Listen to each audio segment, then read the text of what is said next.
buddy. Hey, man. How you going? What's happening, Nick? I'm good, Tys. How are you? I'm really good, man. Yeah? Really good. Welcome to everybody to another episode Of Nick Tys and Videotape. That's it, man. Episode number 12. 12? I forgot, I stopped counting. I forgot. Really? For a little while there, I did my little 10. running, Yeah. my little running tally where I kept made sure everyone knew what episode we were up to. Yeah. I'd forgotten. 12, people. I can't believe we're at episode 12, I man. know. We're doing it. Yeah, give it a bit and it'll be Yeah. at episode 50 and we'll have to do That's an anniversary episode. It'll or come something. around about a year's time. Good Lord, that's a bit full. Or less now, about 10 months' time, Yeah. maybe. Yeah. It's going to be very exciting. Fun. Thank you all for listening to us. Yes. Welcome back again after after we had our wonderful first guest last week, Yeah, Jemima, guest appearance. who blew our minds with her With Rush Hour knowledge. Yep. We're back this week for a discussion of two films. Two films. We're talking about the 78 and the 2004 versions of Dawn of the Dead. That's going to be pretty fun, man. Yeah.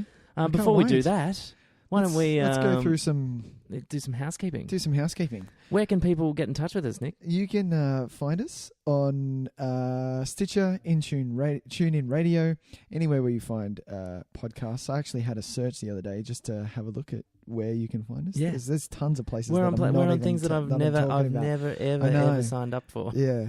Yeah. It's kind of terrifying. You're kind of a bit how the weird. internet Yeah. works. I was like, oh wow, okay, so we're there. All right, that's weird. But the main one is iTunes, of course, especially because you can rate and subscribe and review, subscribe, write a review for us because it really, really does help and it pushes us hugely. The other places you can find us is you can follow us on Twitter at Nick Tys Videotape. Excellent. You can drop us an email with your questions, queries. I'm going to give a shout out to everyone, just to, if you can, even if it is on anything, just especially to those lovely people listening to us regularly in the California area. Yes. Because they've been really constant, and thanks heaps. If you could drop us a line and tell us what you think, that'd be huge, and we'll read your email or whatever you write to us. Absolutely, we will. Yeah, but you can email us at nicktysandvideotape@gmail.com. Yes. And also there's the Facebook page. Page. So much stuff. We'll be posting a whole bunch of junk on that. It'll be fun. We definitely will. Yes, and it's always good for a laugh. And you can also find us on YouTube, which I keep forgetting, which I'm going to put in this week. Yes. You can find us on YouTube. Wonderful. You can find us on YouTube. Those episodes are coming slowly but surely. They are. For you people who like to listen to your podcasts on through YouTube for whatever reason. Absolutely. Hey, why don't we talk some trailers, man? Yeah. Yeah. Everybody's talking trailers. We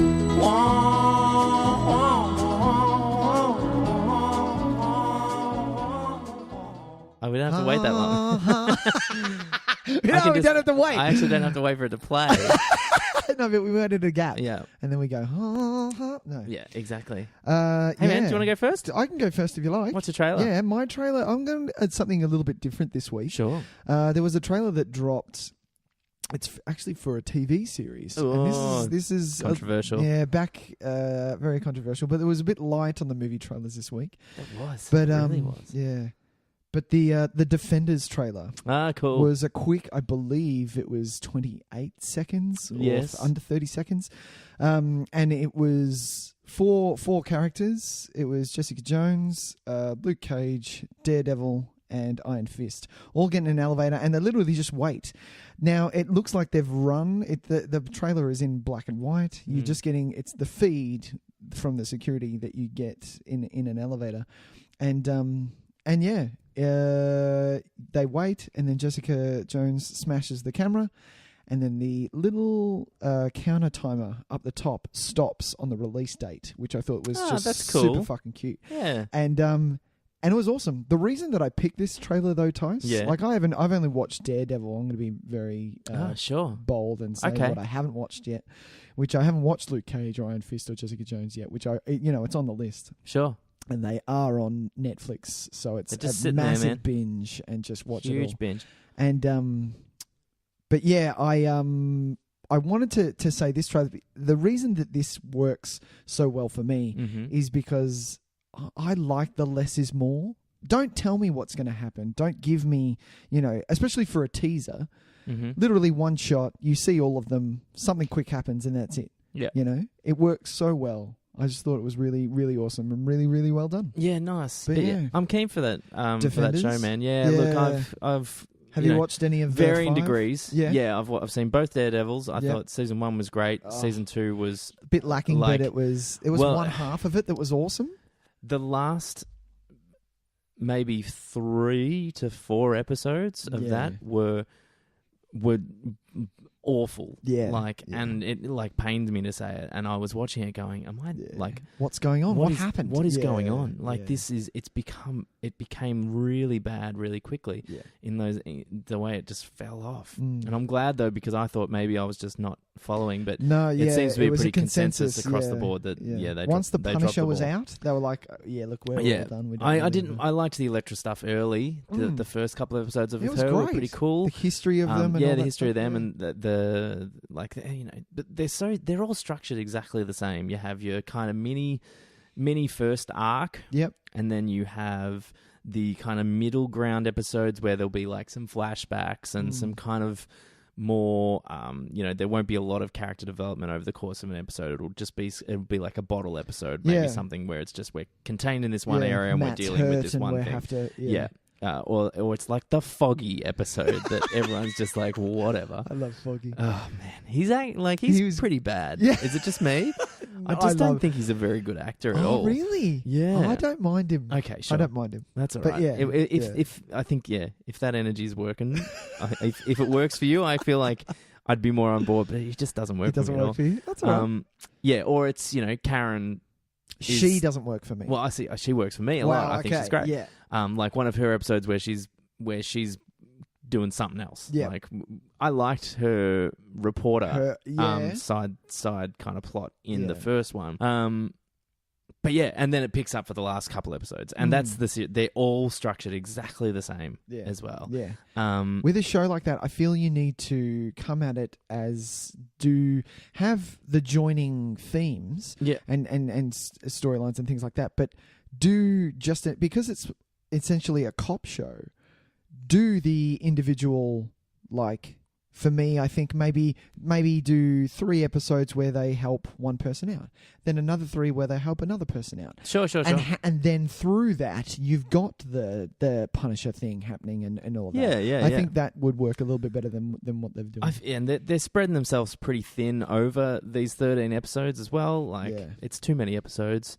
If they want to tell this kind of self-contained story, it should never be more than 10 episodes, really. Exactly.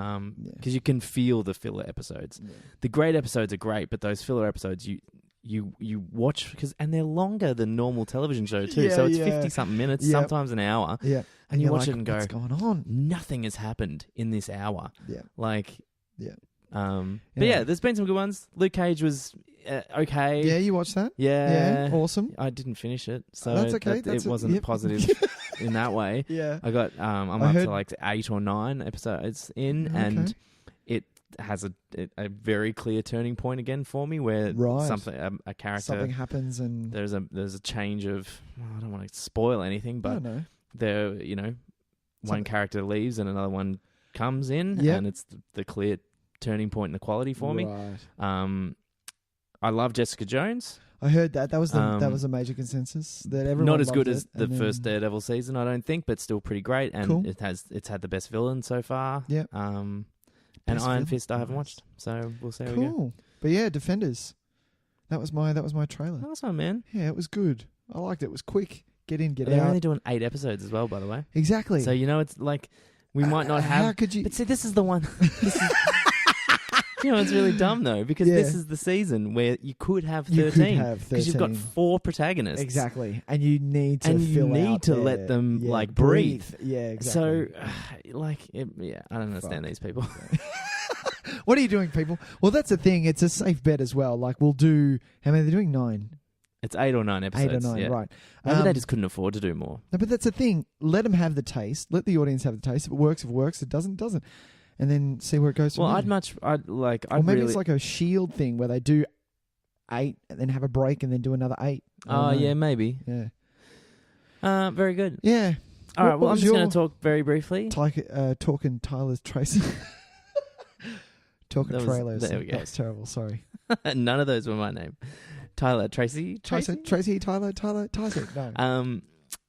So I watched the trailer for the Go on. Heath Ledger documentary called I Am Heath Ledger. Controversial. It looks interesting. Yeah. Yeah. It seems to me that they're using a lot of candid footage. They've made it clear that he was a big amateur documentarian, I guess. Or even he would just grab a camera and just kind of point it at stuff. Yeah. And so there appears to be a lot of, very personal footage, which is always interesting in a documentary sense to watch. Can always be a bit confronting. It was really sad. It was full on. And it's probably how do you compare, the weight of someone's importance? But I know for me, when it happened, it was, I was probably, I want to say 24-ish, 23 or 24. Does that sound about right? That sounds about right. Yeah. So, and it was probably the most affected I'd been by a celebrity death in air quotes. Now that it's become such a fucking he's a homeboy now. As well. Like it was a lot to do with that. I think when he was an Australian guy that kind of.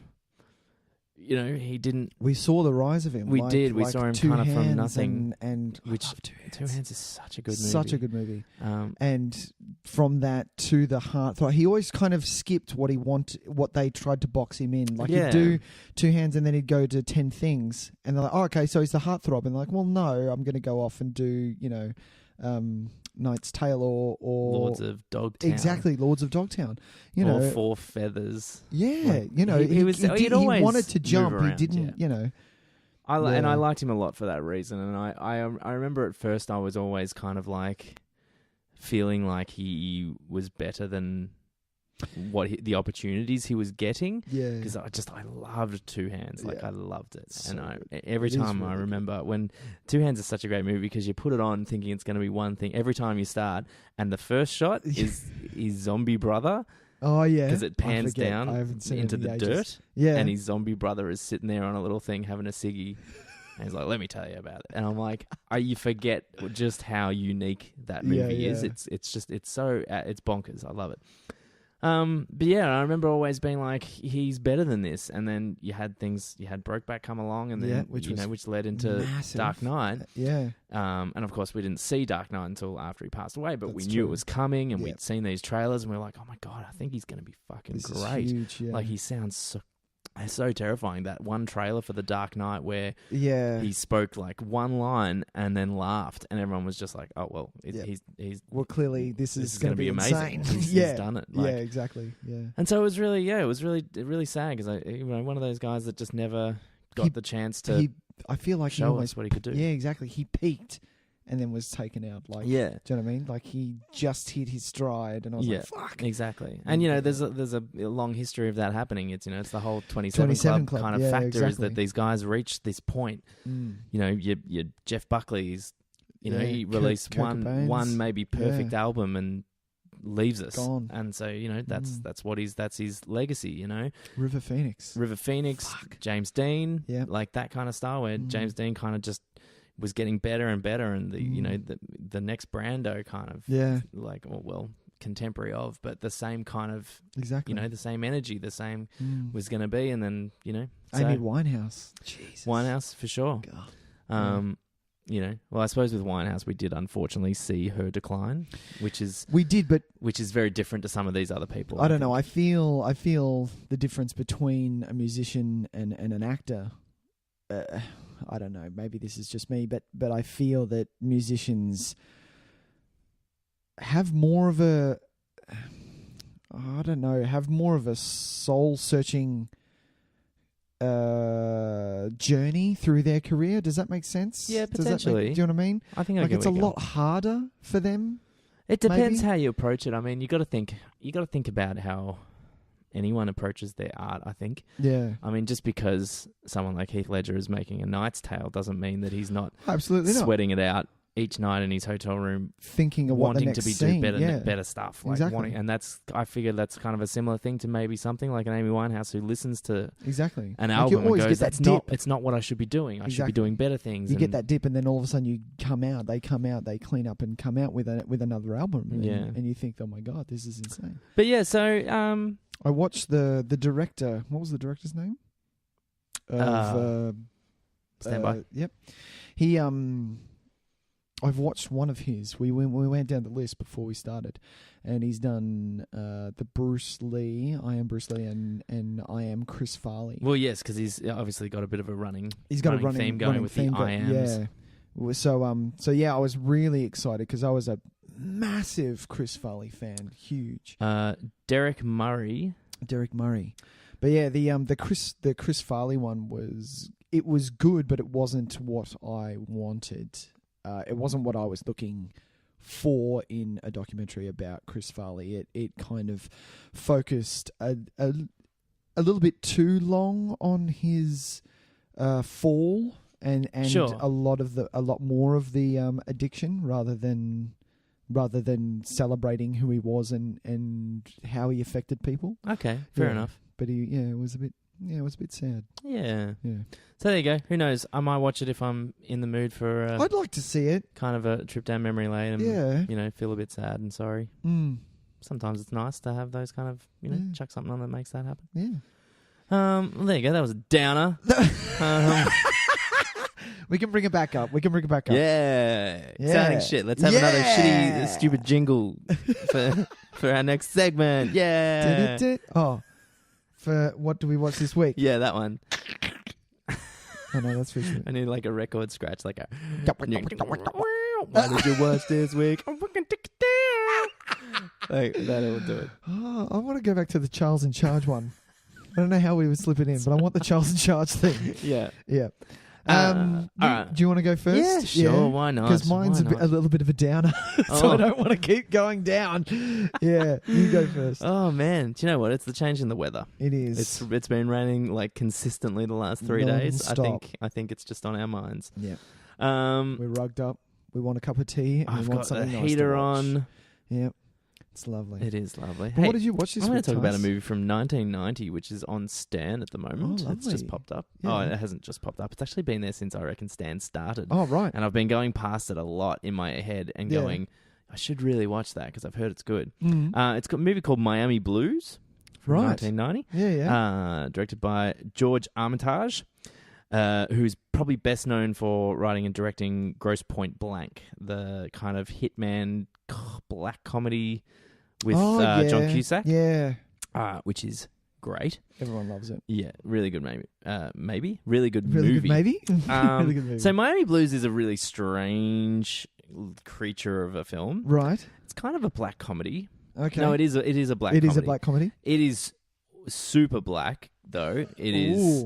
I think if you weren't prepared to laugh at some pretty fucked up things, but they don't even, it's not really, it just kind of happens, and it happens like it's common. Yeah. Some of the black comedy elements, they don't draw attention to them. It just happens.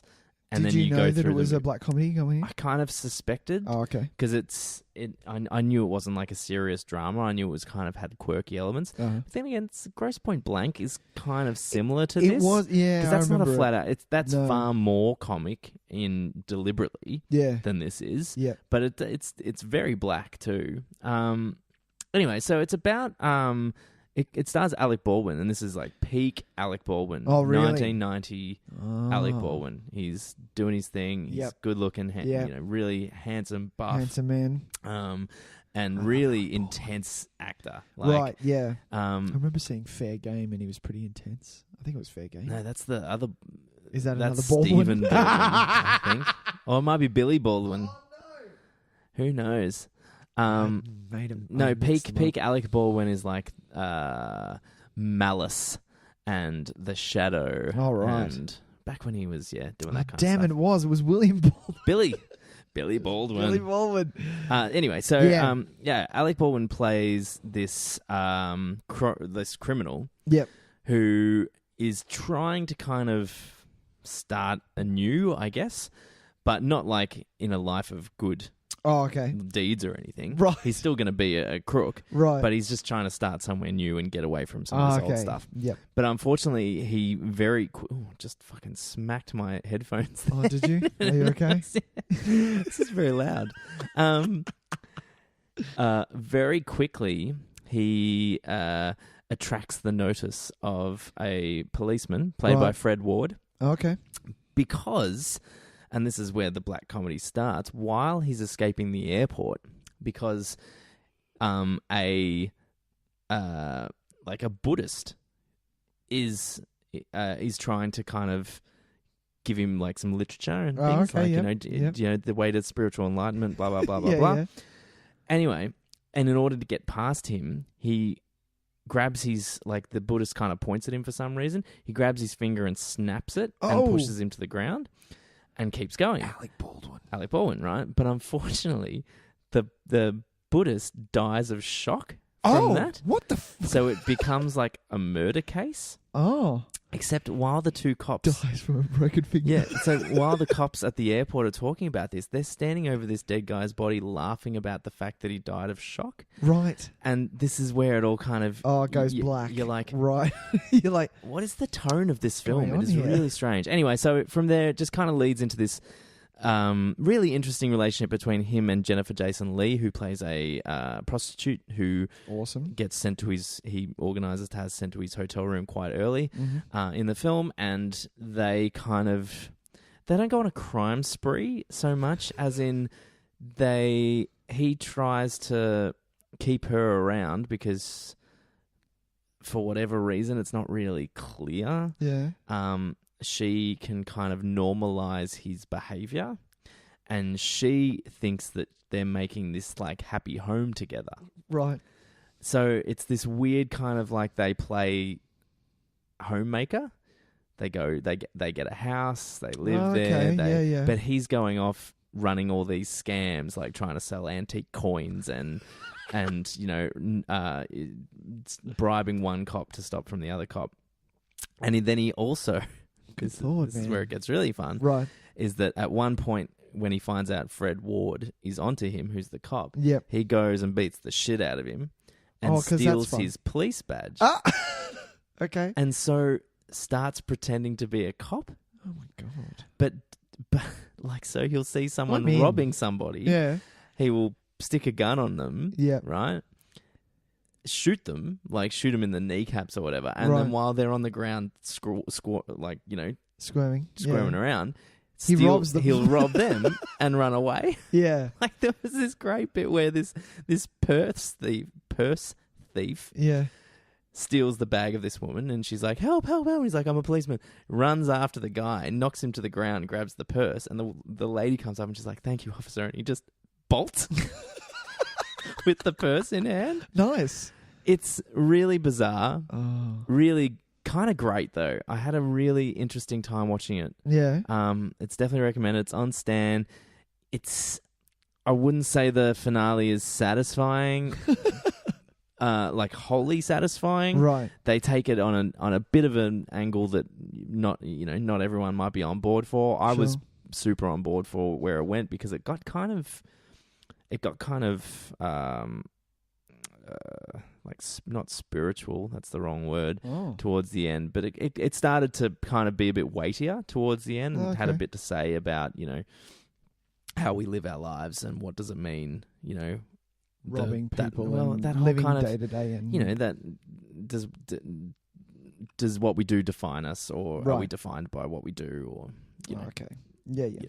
Anyway.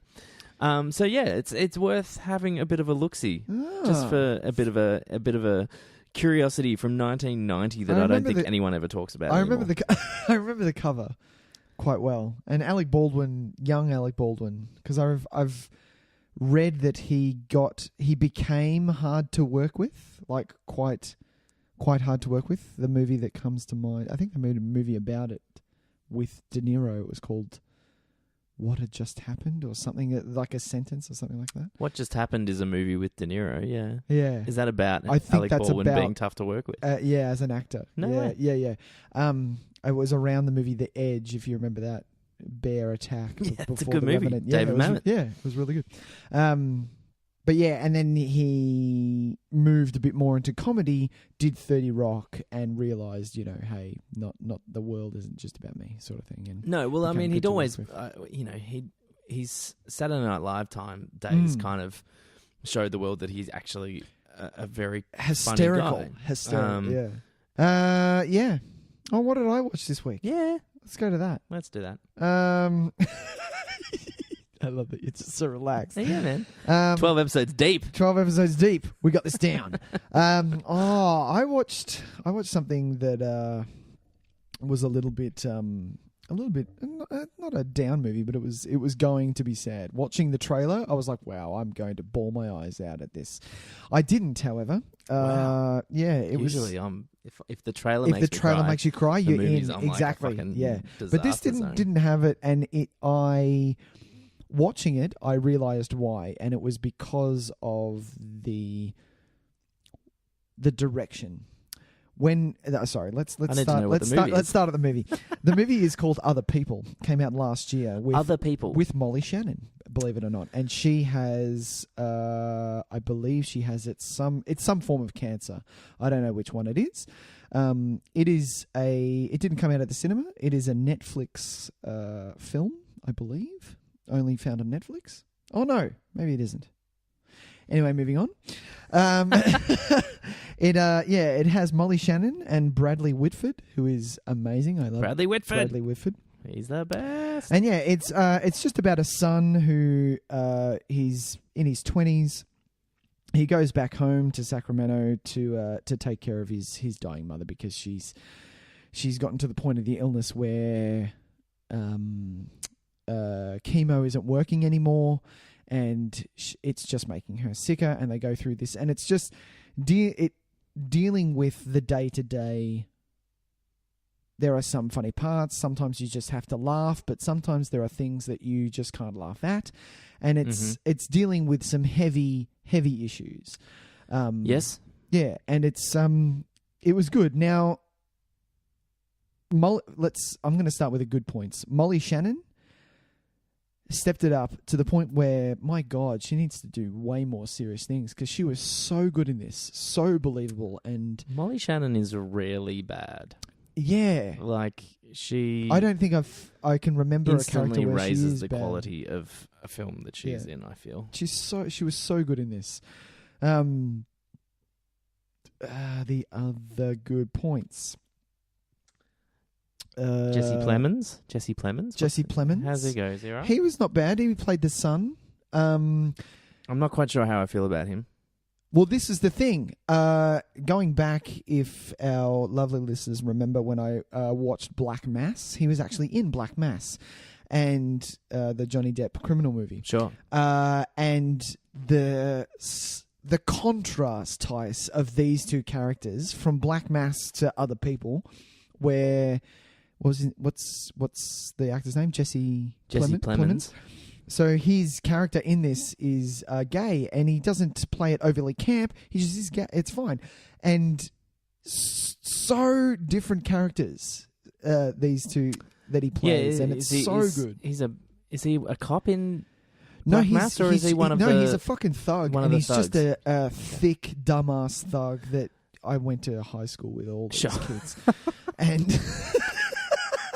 and he's just, one of those guys that even though he's 15 or 16, still does he'll write a word and it'll have an S in it, and the S is backwards. Like he's like that guy. Nice. Yeah.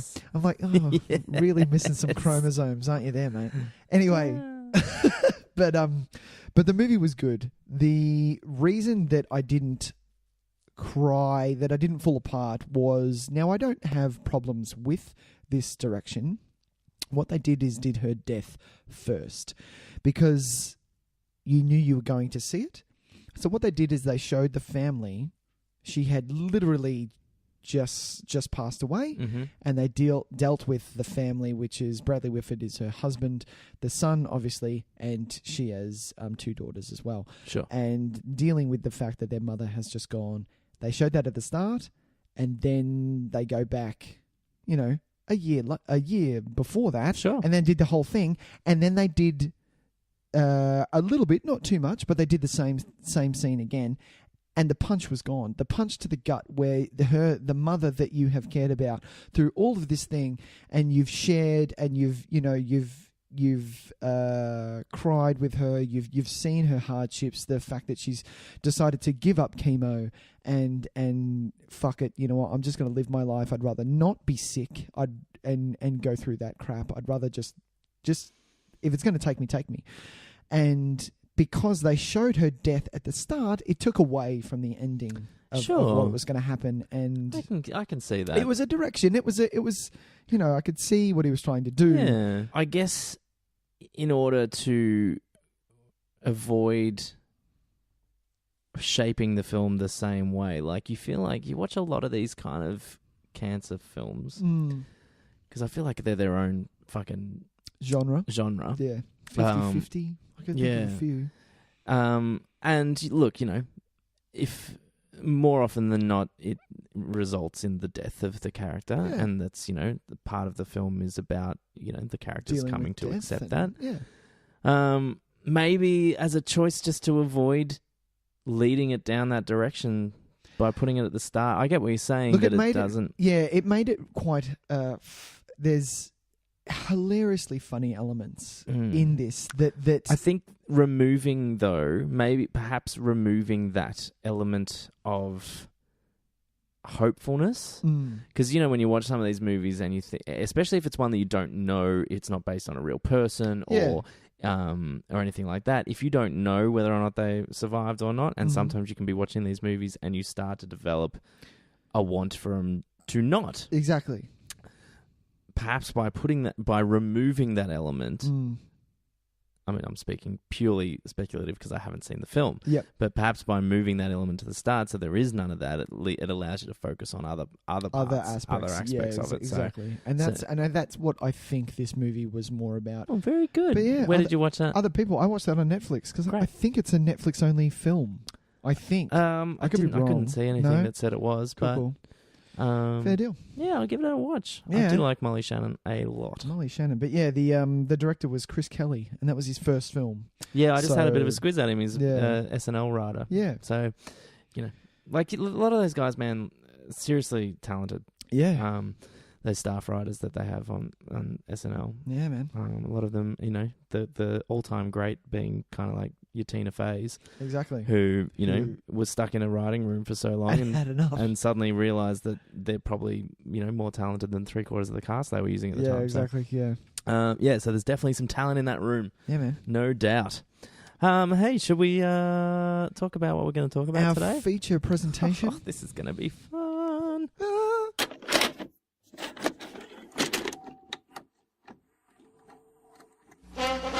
And now for our feature presentation.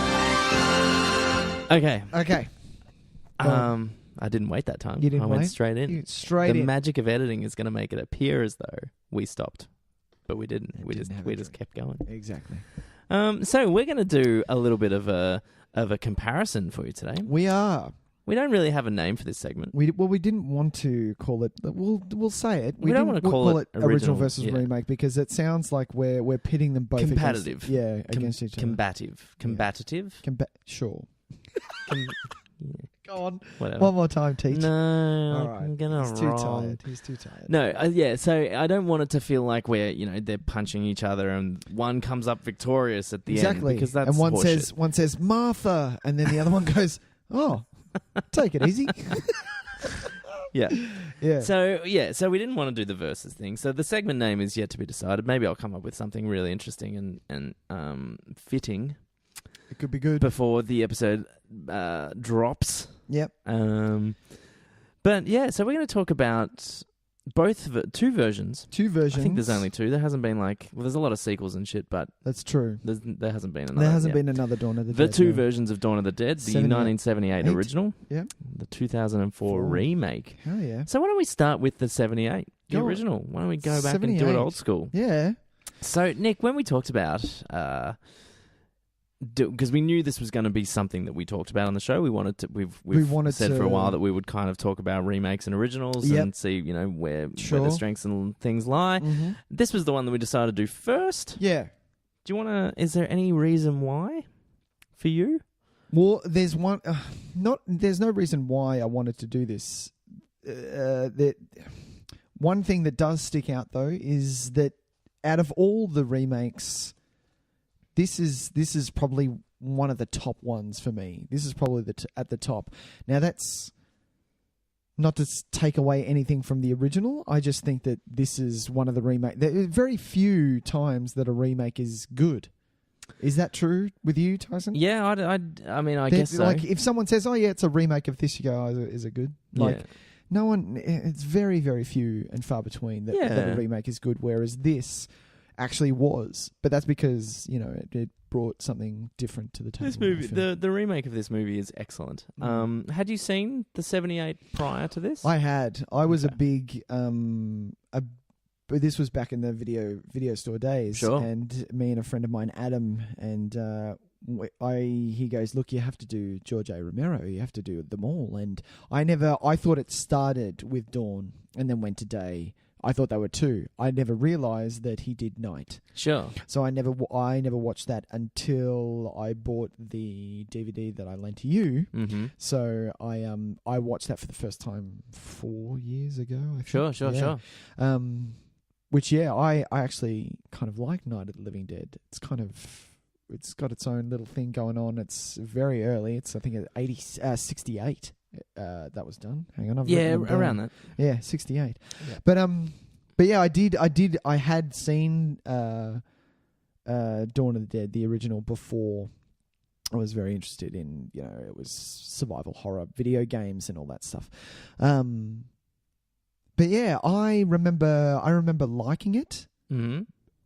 The one thing I do remember though is the pacing. Sure. And that's the only thing that really sticks out for me that is a really sore spot of the original. Okay. Is the pacing. Sure. Well, this is the first time I'd seen it. Oh, ever? Ever. Oh, nice. Yeah, okay. I actually haven't seen any of them. Oh, okay. Not by any kind of deliberate choice. Yeah. Just hasn't been on the radar. Yeah, fair enough. And I've known the reputation that they've had as being these really quite great films. Yeah. It just, it just never got around to it. And I always wanted to and always thought, I've got to do it at some point. Yeah. And I always wanted to start, obviously, with Night of the Living Dead. Absolutely. And then when this came up, I was just kind of like, I'm going to jump to Dawn of the Dead first. It's fine. But that's the best thing about this, and I did want to mention this, is that what happened, George A. Romero made a world of zombies.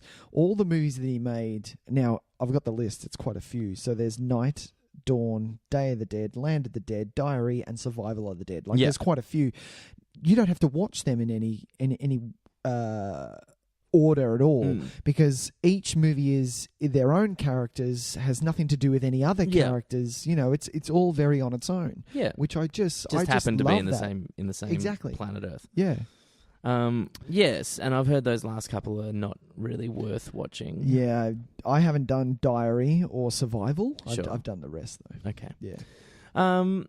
Yeah. But yeah, I will agree with you as far as the pacing goes. Yeah, I would love to hear what you thought. First watch, Tys. First watch. Yeah.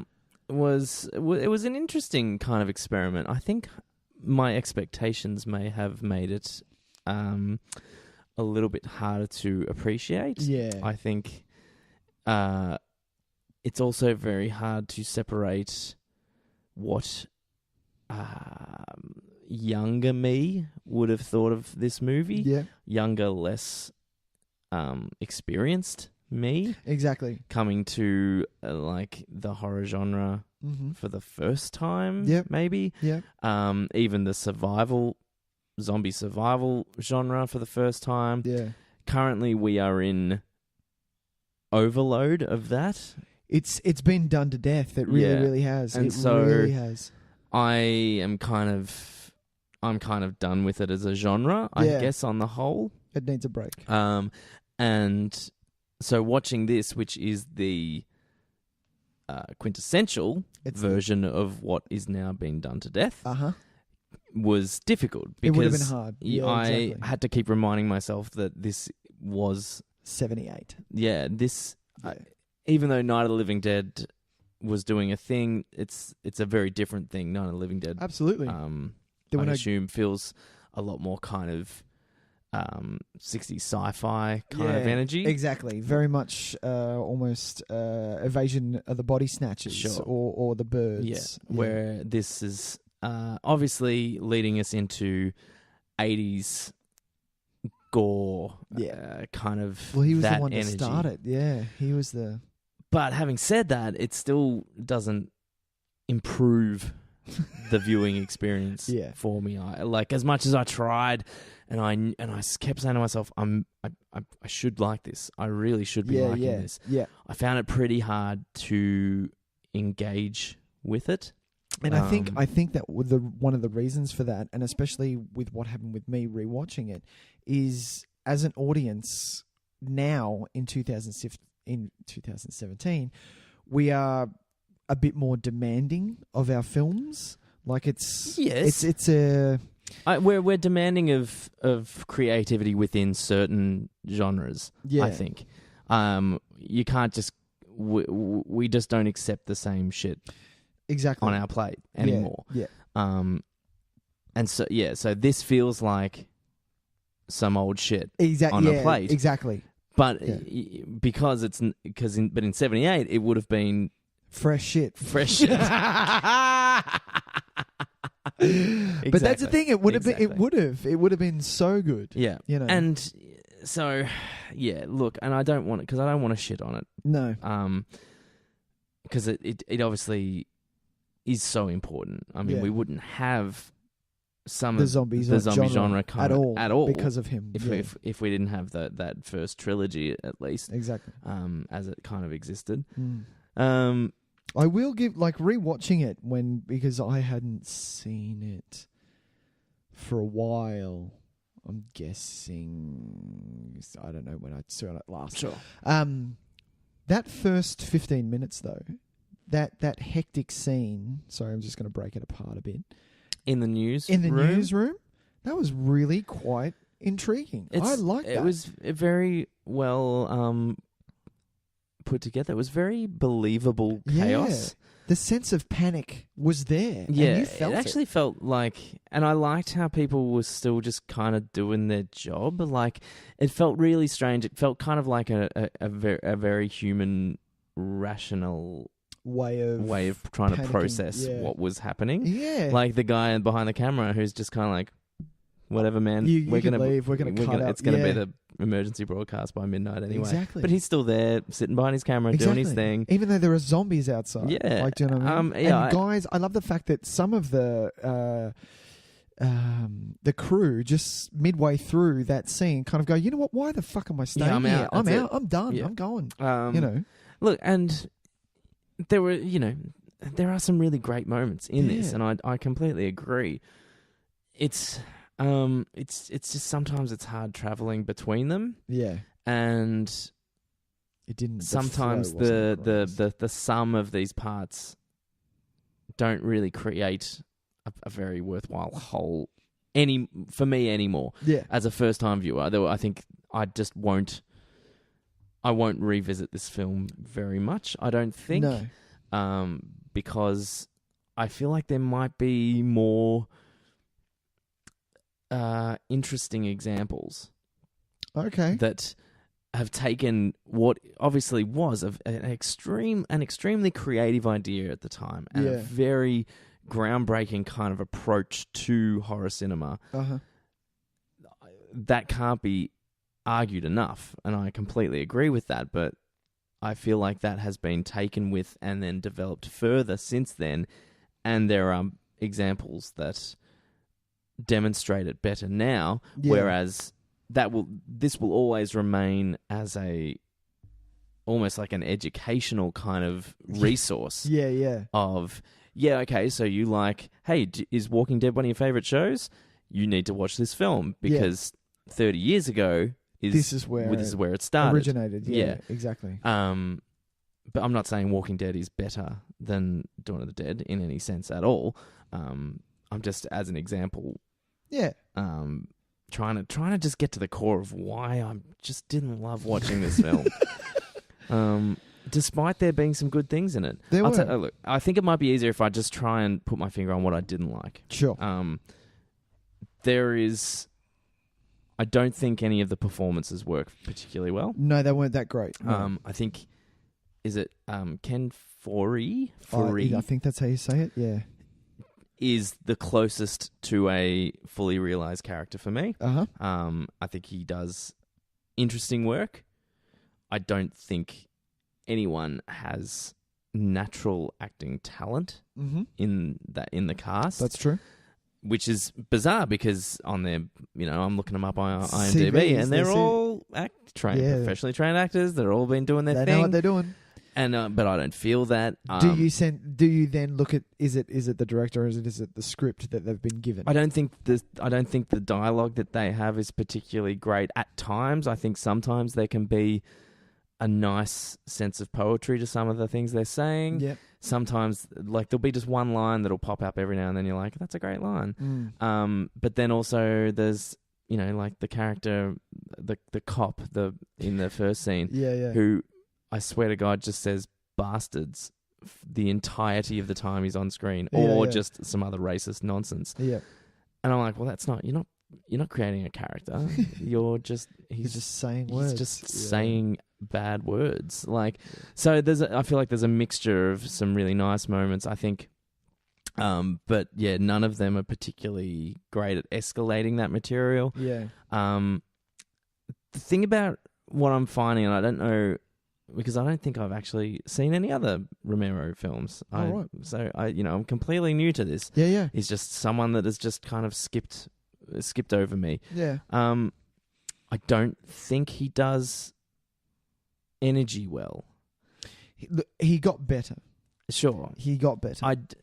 The energy in Night of the Living Dead is actually a lot better than this. This is very...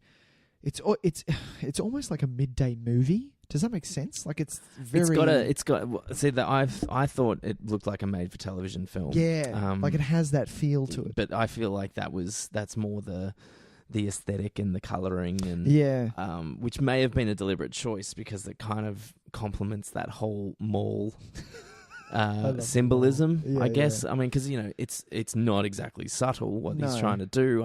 They pretty much say it as flat out as dialogue throughout the film. Yeah, that we are the zombies. Yeah. We are consumed by what we want. Yeah. Etc. etc. So let's put the fucking protagonists in a mall, which is the home of all the things that we want. Yeah, exactly. And look, there's more to that. There's obviously more to that. Absolutely. But that's the most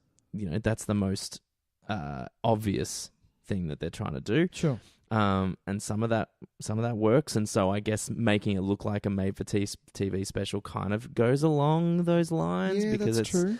It works in a sense like it's the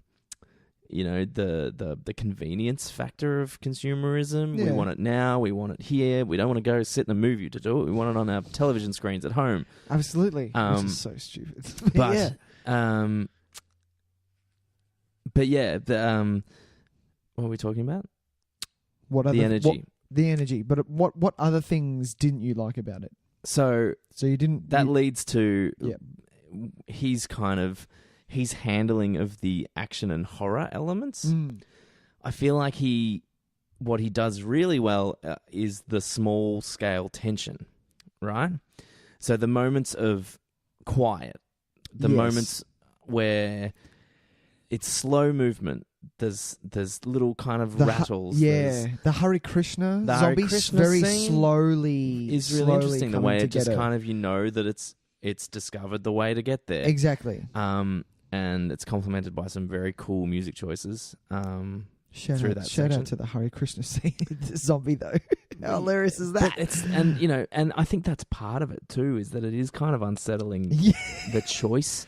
But that's what he wanted. He wanted, reading up on it, he wanted different characters for each zombie. Yeah, the baseball one, the nun. All that stuff, yeah. And look, it's a memorable character and it works. Yeah. What I don't think works, and it was almost laughable, were the more kind of when things needed to up in the scale. Yeah. Yeah. Yeah. So when suddenly it was like, oh, we need an action beat. So we need someone running past and punching one of the zombies. I so flat many out times. laughed when it would happen. Yeah. Because it was it was like they're like hoi. And the punch was like old school. It was old school Bruce sound Lee. effects. Yeah. Yeah. It's terrible. But none of them looked comfortable punching. No. Like, it looked like, so clearly, we're talking budgetary concerns. They don't have the time for, like, combat training or anything, stunt training. But, it made me giggle. And I'm like, I'm sure, I know there is an undercurrent of satire through the whole thing. And I know I'm meant to kind of be finding some of it funny. I don't think I'm meant to find that funny. That funny, though. He's trying to fight off a zombie from his own death. And I'm laughing. Like, the hand-to-hand kind of scraps when they're like scuffling on the ground, and like the one where Rog grabs the zombie kind of chokes them, and you're like, what the fuck are you going for here? It's weird. The one where he gets the screwdriver. Oh, and slowly into the... And well, it's just badly edited. It's like the screwdriver's on the side of the head and there's fake blood coming out. It's like, well, that's not in anything. That's just on the side of its head. Yep. Cuts away to the other guy going, oh my God. And then next shot, it's in and he's putting the zombie... like tipping the zombie over, and I'm like, well, that's just you didn't edit that well. And I'm not saying I'm not better then, and I'm not saying I'm not saying that well, you should have done it this way. But in some ways, it's like out.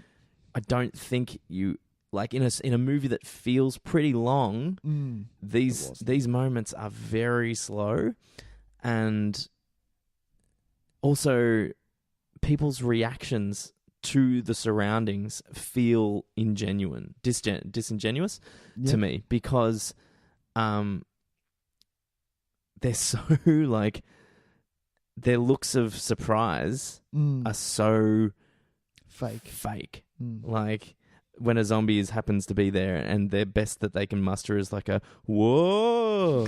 Like it's not even this. I don't feel like they're scared a lot of the time. I actually don't feel their fear. Because to me, true. like I did get something that, just one pops up, and like Ken Faree, who's a big unit, will just kind of punch one old school. So it's just kind of like, oh, okay, well, that solved that problem. Well, I guess that's it. I'm so glad that these zombies that apparently everyone's terrified of are basically easily just to knock off. Yeah, like it's so easy to knock off. But and I don't know. It's the satire. It's part of it. I get it. They're trying to. I think it's commentating on that whole idea of, we're being overly consumed by things that we should be able to avoid. But was it a suspenseful at the time? Like 78, I looked up kind of what were the hit movies in 78. Was Bruce Lee's Game of Death. This is going in the genre because Grease was the number one of... Sure. But Game of Death and Deer Hunter. I have never seen Deer Hunter. No, it's always been on the list. But I don't know. Maybe it was suspenseful having the... bordering up the mall there and are, having there it are on the outside. suspenseful scenes, I think. I think the... but they'd never had something that this scary coming at them. I don't know. The scene where Stephen? It is Stephen. Is having that kind of one-on-one with the zombie in the pipe room. The steam room. Dick. That was actually quite suspenseful. That was not bad. Was interestingly done because you would see the zombie out of like the corner of your eye, and then he'd move the camera around the pipe and it'd be gone. But it didn't. It wasn't like cheap, kind of like, oh, it was there, but maybe it wasn't. It was. It was actually like well done. You're using the space. It was using POV a little bit, and it worked really well. Yeah. The sequence moving the trucks where Rog gets bitten. Where Roger's being a dickhead. Well, and you're just like, dude, are you like, why would he be doing this if zombies are there trying to get him? Like, fair enough, they move slowly, but dude, they can still bite you, and they bite you like you're made of wet I have cake. concerns with the likability of the characters almost entirely. Yeah, but that's neither here nor there. That's my opinion. Mm-hmm. That they could be designed that way. I think I assume I I assume I'm meant to have more sympathy for Fran than I do. She's the worst character. Because she wouldn't survive otherwise. But I have very little sympathy for her. Mm-hmm. I'm glad that Ken Faree's character, what's his name? It's not Rog. It's not Stephen. It's Peter. Peter, of course. It's the most non-memorable of the names. It's the plain name. I'm glad that he is the one that survives at the end because it tells me that I'm meant to have felt the way I do feel about him. Yep. So that's good. I'm glad that worked out because if Sure. it had, as I'm watching it, and I'm like, well, Roger better die because Because he started off being the character that I thought was going to be the hero, but it becomes very clear about half an hour in that it's like, no, Peter's I don't the like hero. this guy. Yeah. So I'm glad I'm not glad he died, but I'm glad the movie met where I thought the characters were leading. Yeah. You know what I mean? Yeah, Despite Fran absolutely making it to the end. Because really, Jesus I think Christ. Stephen's probably... I like Stephen's kind of arc the most. I like Ken as the best character. Ken Faree, Peter is the best character. Yep. I think Stephen's got... Stephen's arc is better. His arc is a bit more developed, I think. Yeah. Well, that's the thing. Like we are a different audience now, where you're coming at it from a.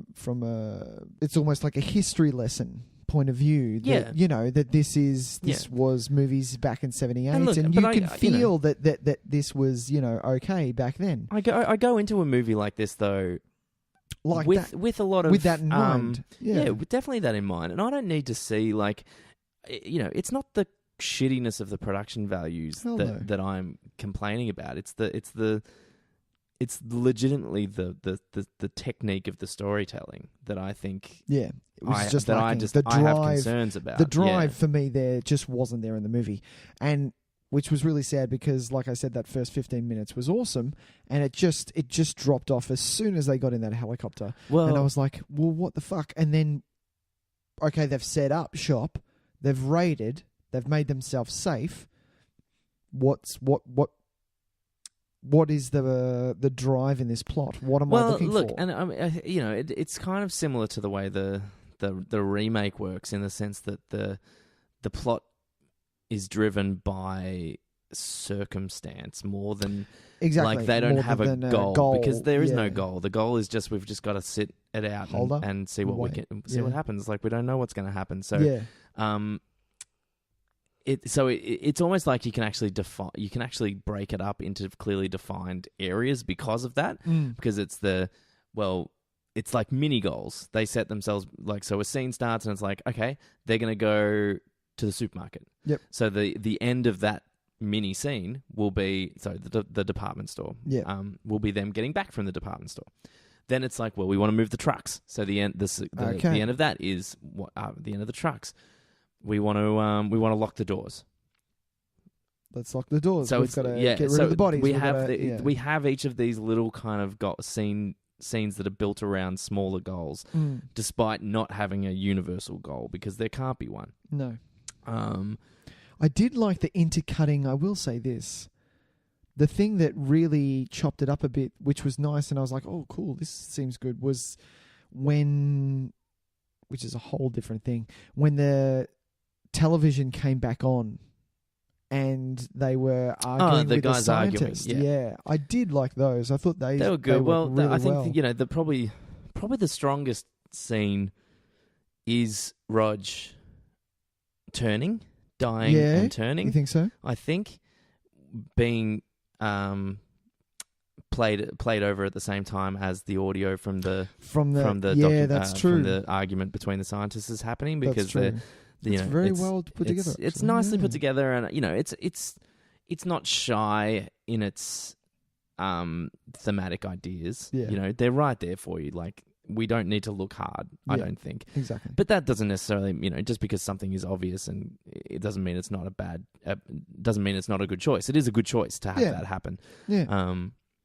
But yeah, it's just it's an interesting thing. I didn't like also how I think by introducing human antagonists towards the end, we're diminishing the value of the zombies as the threat. Yeah, which it didn't. Yeah, that's very true because you think they were kind of held off at the gates, and you were like, well, no, if they're coming in, then obviously there's zombies coming in, and they would be scared. I liked the idea of this whole kind of, we can keep doing these little fixes, but eventually the sheer force of that will overrun us. Yep. That's where I thought we were heading to, where it would be like each of these little fixes, and then Rog died, and then maybe a couple more little fixes, but then something happens to somebody else, and eventually it just becomes too much. I feel like by introducing the humans, the other human scavengers, we're forcing a climax at a point where it didn't feel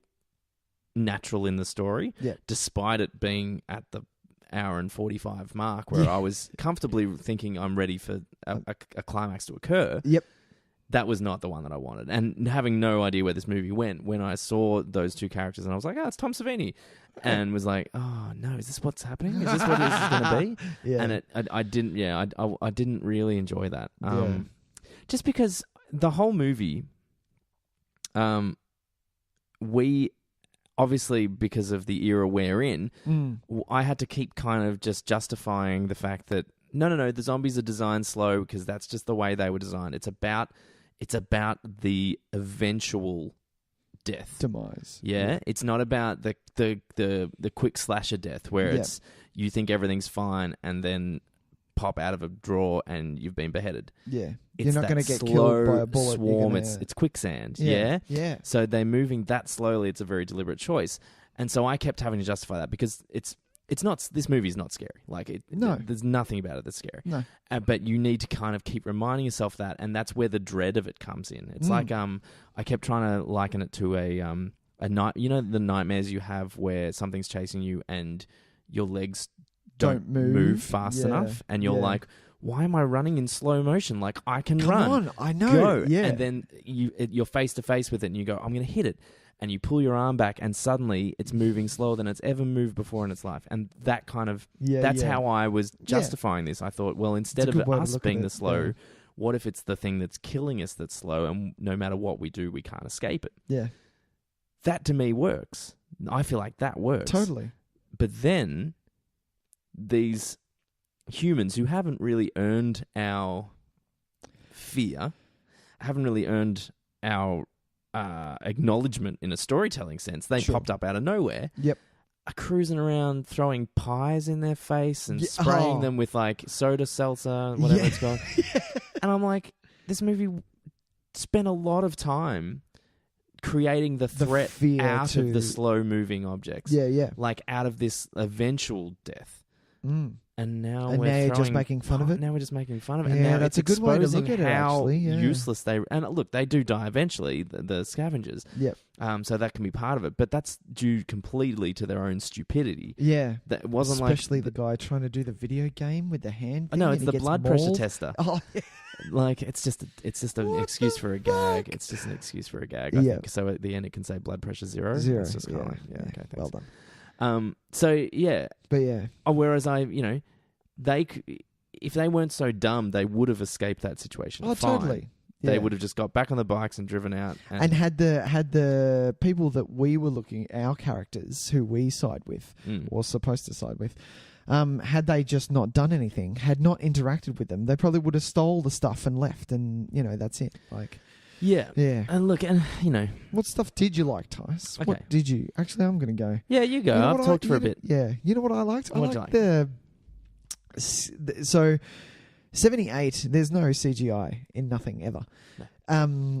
The use of scattered extras as zombies. Sure. So you can't in this day and age, because the sense of panic is built up at the start with that broadcast scene, and how it is kind of global and it's going around everywhere and all that stuff. That's the way that they set in the dread, that no, this isn't an isolated incident. This is taken over. This is now all over the world.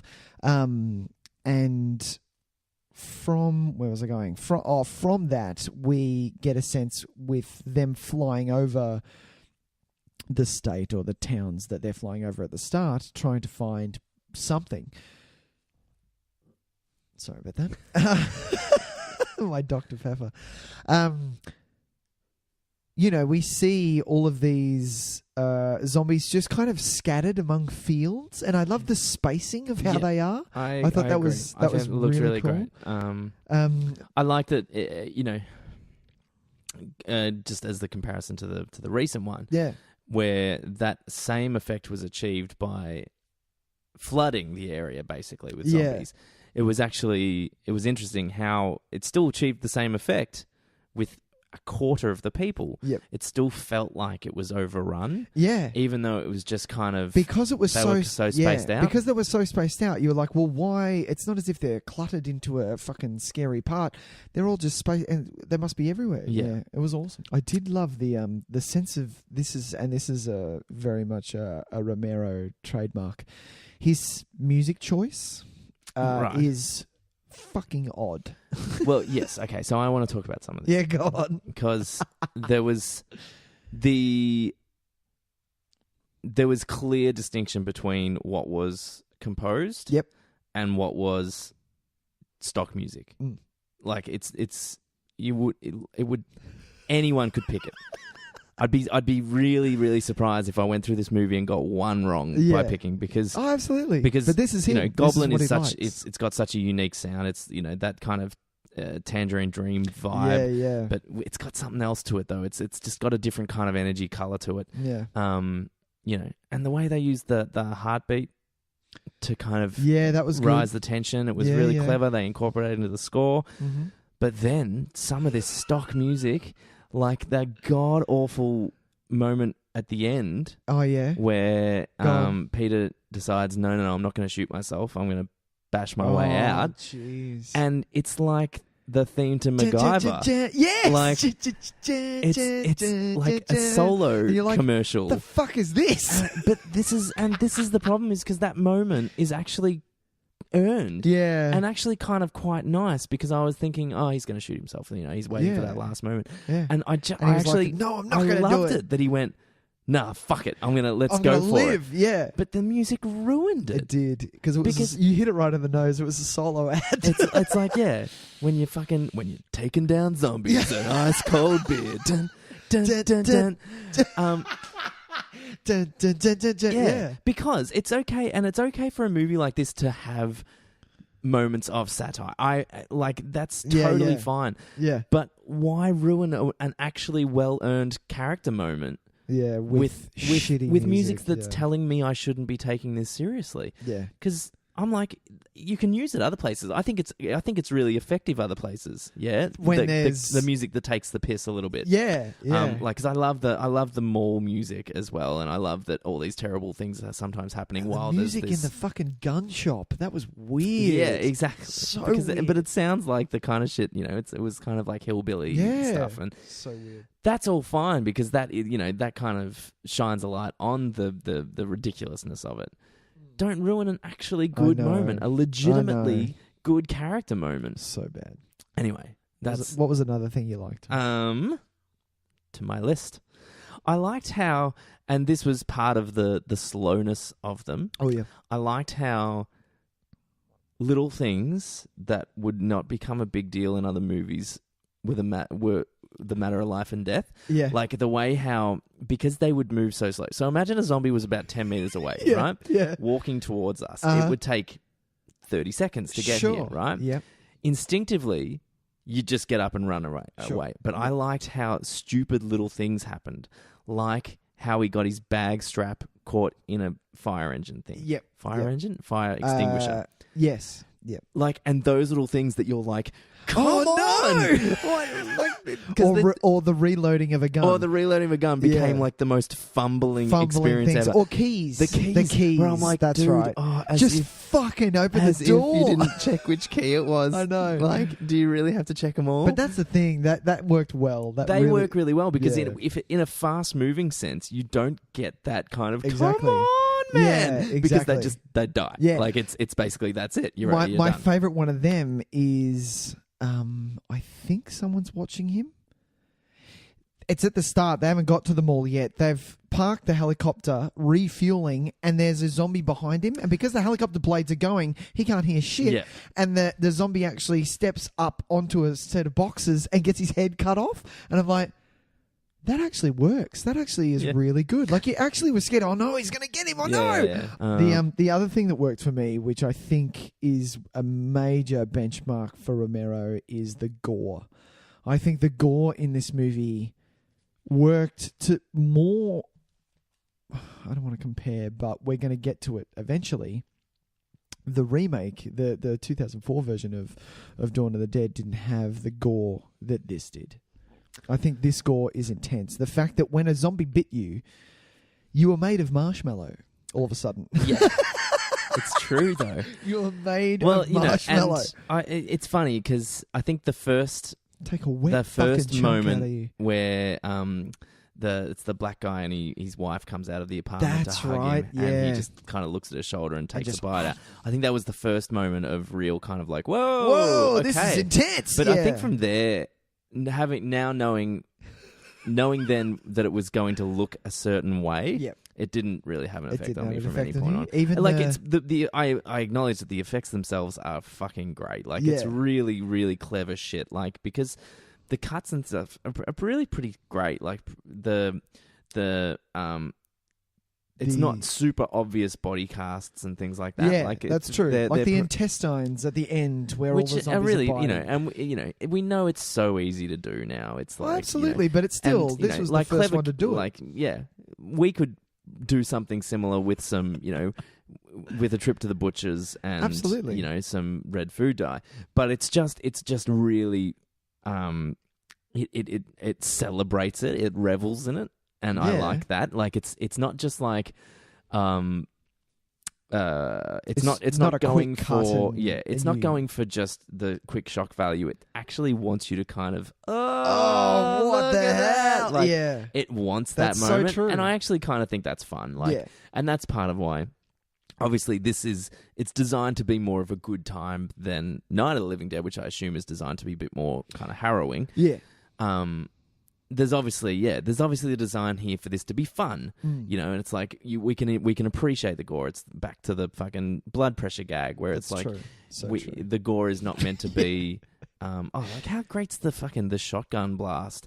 Oh, when he opens the door and the head just like it's Boom. a great little thing, and that's huge. cut really well. Which then I wonder why some of the edits are so sloppy later. Anyway, so fun though, like so much. Absolutely. Yeah, like just and that's how the you way have to they come eat. at it, I think. The way they were eating it, they were just like, this is the best. Like drooling shit. Like they were playing it so like over the top. Yeah. I've just got practical effects are awesome. That's fine. Yeah. So overall, I'll just give my overall impressions. Sure. I can see the importance of it. I can see the ingenuity of it. I don't know if as a pure piece of entertainment it is as effective. No, that's not true. I think as a piece of entertainment it's actually kind of relatively effective because you can watch it and just be like, oh, look at this. Blah, blah, blah. It does have some very slow moments. I just think it's aged. Yeah, it hasn't aged well, unfortunately. But you know what? Some of the quiet moments are the best moments. That's probably what I should mention. Yeah. Yeah, for me it was I can't honestly say that I think it's a really great movie. I would agree, but I think it's an essential movie. Yes, I would agree with that. Do you know what I mean? Yes, absolutely. It is an essential movie. We needed this to get to Walking Dead. Yeah. Not even, and just to reiterate, I don't think Walking the Dead. Fear of the Walking Dead is any good, but you don't like Walking Dead? Nah. It's been a bit choppy. A lot of people are like this now. I thought the first season was great. Yeah, and that's when Darabont had. That's a whole different fucking podcast. But yeah, I don't know because maybe because right now I can't think. What is the last zombie movie that you watched that was decent? And especially now because we're going into movies where like I Dated a Zombie or what was we're now ironically commenting on the zombie genre. We can't just have a really good zombie movie. Yeah. But yeah, so look, and I don't know, even just by talking about this now, I actually think I like it a little bit more than I did a few hours ago. That's good. Yeah. That's good that you interesting. deconstructing it.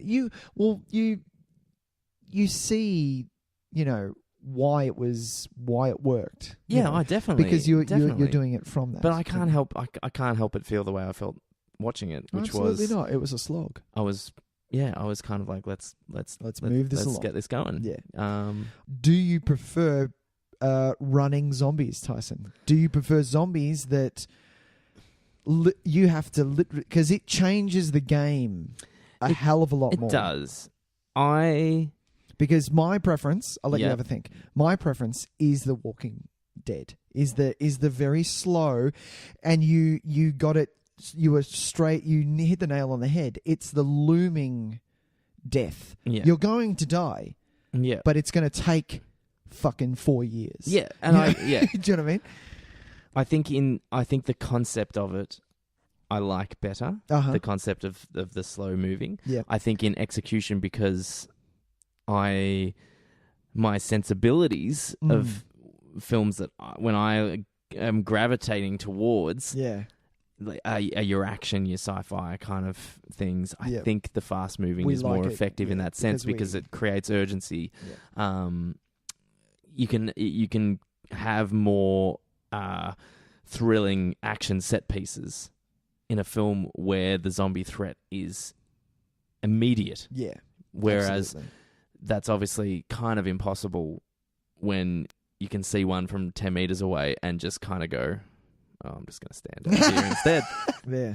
Yeah, so for my personal taste, only in as far as I don't want to say that it's a better movie, but my personal taste leads me to enjoy the remake more. Yeah.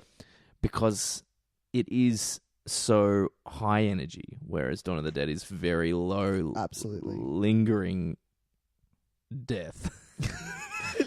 Almost to watch it as well. Yeah, exactly. Whereas, this is adrenaline. This is energy. This is fucking. We are on intense. Yeah, and intense. For me, like I don't need every movie to be that. Oh no, but this ups the bar to the point where does you're like, this fuck, for me. Fuck. Yeah, I had a really good time watching this new one.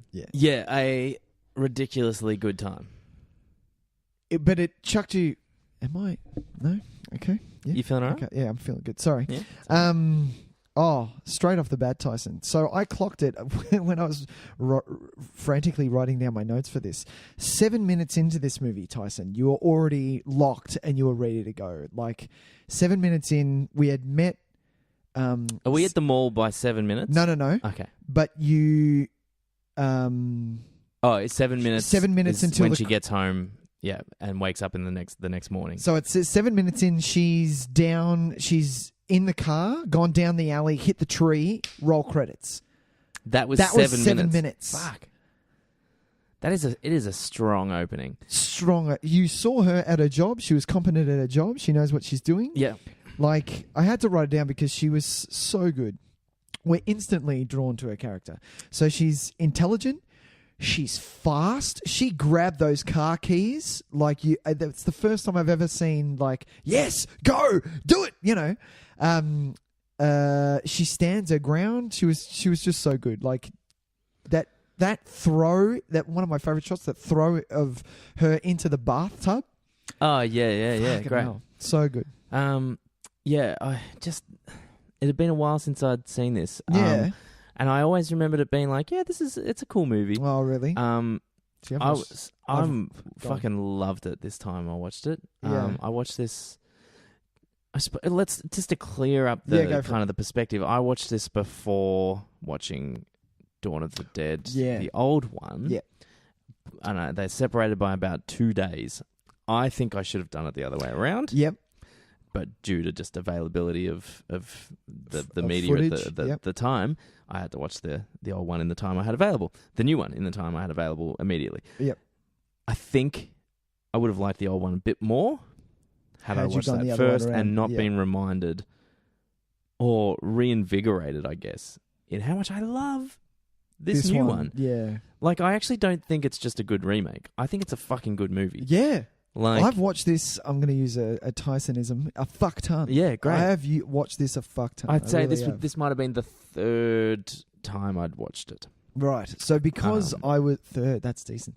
So because I was a fan of the original back at the video store, when this came out in 2004, I saw this at the cinema. Yeah. And it was me and my brother, and that's it. No one else in the cinema. Seriously? And it was so good. We saw it later. We were watching it towards the end of the run. Okay, sure. We specifically did that on purpose so that when we got having a cinema to myself, I know, it is one of the most rarest beautiful but things in simplest life. joys. It really is.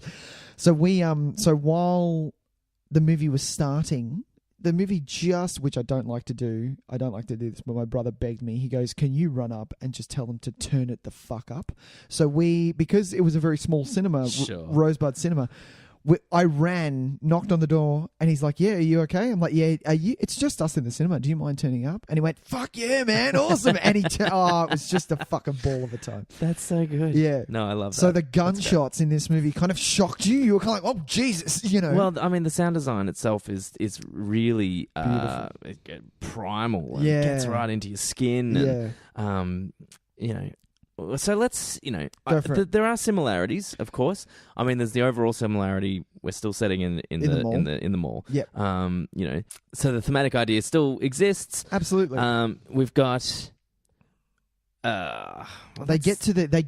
got characters that resemble characters from the old one.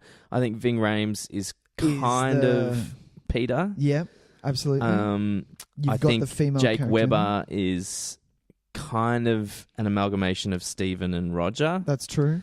And I mean, Sarah Polly is nothing like Francine. Nothing at all. But she's the female character. She's there as that. Yeah. Funny thing about watching the old one is I expected there to be more characters. Yeah. But this one, the 2004 version, these characters, I have to write this down, are fully realized. They're so, just in comparison, and I don't want to compare it a lot, but just with this, I got more out of these characters, and there was a lot more of them than the four characters you got a lot of worth out of small amounts. Yeah. And I don't think they all work. I think Ty Burrell's prick doesn't work. It's just painted too broadly. There was no depth. That person doesn't exist. Yeah. I mean, I'm sure it does, but for elements of storytelling purposes, that character shouldn't exist. He was there for comic relief. He's there for comic relief, and he's there to be a dick, and he can be the one that fucks up. Yeah. And is a catalyst for certain things happening. I think the prick character worked more well in CJ. Which I liked. Sorry. No, because I wanted to save that because CJ is the best character in this film. Yeah, you hate him at the start, but at the end you need him. He was great. Great. Yeah. CJ has one of the best arcs. And that, I tell you what, the old one needed that. Yes. And I kept I wanted there to be someone who did kind of, who turned over the course of what had happened. Yeah. Because CJ, and you forget when you're watching it, and I'd forgotten again, when CJ comes on and he's such a fucking asshole. And he's really demanding, and he's really kind of like... He's the boss. You listen to me, and he's got his little sidekick who you know is like a real piece of shit too. Even to a more extent, because I think he drops really kind of gross things about shagging. Yeah. A girl. He does do that, but he also uses a lovely word to describe homosexual people, which I fucking hated. Which never goes well anymore. So he's so effective as the asshole that you forget that he arcs around to almost be the hero of the story. Yeah. He's great. He's not a selfish way. It's not like one of those ones. It's a realization. He's like, fuck, okay. It is a real, genuine, heroic moment, and I loved it. I absolutely loved it. He came in together with the ideas. He was the one which was, almost the skeptical. He was like, okay, so let me just get this straight. This is the plan. That's my favorite. This is the plan. We're gonna reinforce some fucking buses Yes. and sail away on this arsehole's boat. Yeah. That's the plan. Okay, cool. Right. I'm down. I just needed to wanted know make what sure it was. That's the fucking plan. Exactly. And you love him for it. You're like, Yeah. okay, well, it needed to be said because there are zombies and yeah. And I love one thing that I really like about it probably goes for most genre pictures. When I feel like I'm in the presence of a capable character, I feel slightly safer. Do you know what I mean? Yeah. So if it's, and that's obviously, and that comes a lot from why horror movies use female protagonists, is because you don't feel safe with a female. You don't feel like they're Unless physically it's a Ellen capable Ripley. match for the killer, so you feel sure. But sure. CJ, as it came towards the end, he became equal, even more so than Ving Rhames to me, absolutely. as the capable physical presence that could actually go up against them. Yeah, who could actually help. Absolutely. Yeah, that's true. That's really true. It was just, it blew me away when and like, not to hang shit on him because we do enough of this. This movie was his first out of the box. It's his best film. It easily is his best movie. It is his best film. It really is. I have a lot of time for Watchmen. I think Watchmen is amazing, but it's also super flawed. I have a lot of, for what he did and for the text from The Watchmen. That would, if you've read The Watchmen, there is no way you could possibly think of even filming this. Yeah. And he did it. The scope far outweighs the scope of this. Absolutely. But because of that, there are inherent flaws. Absolutely. And it is a big dumb. It's not dumb. It's a big. There are things crazy mess of a film, but I do love it. I do love it. And 300 is just pulpy trash that I will watch any day of the week. But I loved it. But I love. But this 300. to me is his best. Is his best film? Yeah. I just want to because it doesn't even feel like a Snyder film. Exactly. Yeah. Well, apart from I'm going to get to later. Okay. I did want to just go back, Tyson, just to a little bit by bit of that start, because this intro sits you in this seat and just lays out what is going to happen. Like, it is so good. So for starters, this Dawn of the Dead, the horror element is there. You have that sense of it's panic. Definitely scary. Straight off the bat, when that little girl comes in and the door is just ajar, she's in shadow, and you're like, oh fuck. And then you see her face. So there is that kind of scary type deal. But the one thing that the two things that I wanted to point out, one of my favorite shots of this movie is that aerial shot where she's just driving and you see. So what this is compared to, for me, is the first 15 minutes of the original. So in order to get the scope of what has happened, you get it from this panned shot. Yeah, you get the... So you're getting the city in the background, whatever city it is, we don't know what it is on fire and there's flames. You've got cities on the other side of the screen which are in flames. Mm-hmm. Then you've got little spot fires everywhere. And then all of a sudden a car comes across and just collects a truck. And then they hit a gas station. Yeah. That's what's happening. Like, it was... I love that shot. Yeah, and they both achieved the same result in very different ways. Yeah, but both really effectively, I think. Exactly. I like how, I like the suddenness of it. Whereas in the old one, it's 10 years or something, or I don't know. Actually, how long has it been since Night of the Living Dead in Dawn of the Dead? I don't think they're.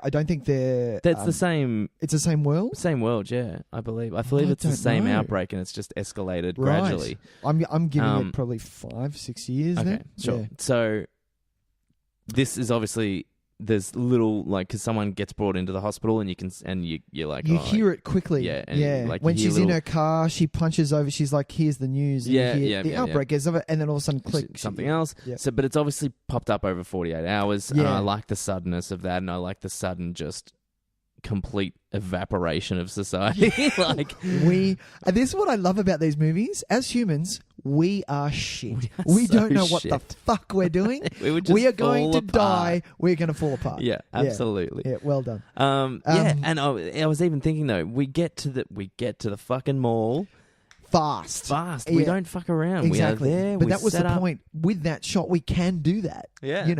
And the other thing I wanted to mention quickly was, I don't know who. I looked it up, but I've forgotten his name. I didn't write it down. Yeah. The actual... So she hits the car, and it says Dawn of the Dead. And it just comes in with Johnny Cash and the beautifully edited zombie attacks with real footage of riots and what look like terrorist attacks. Yeah.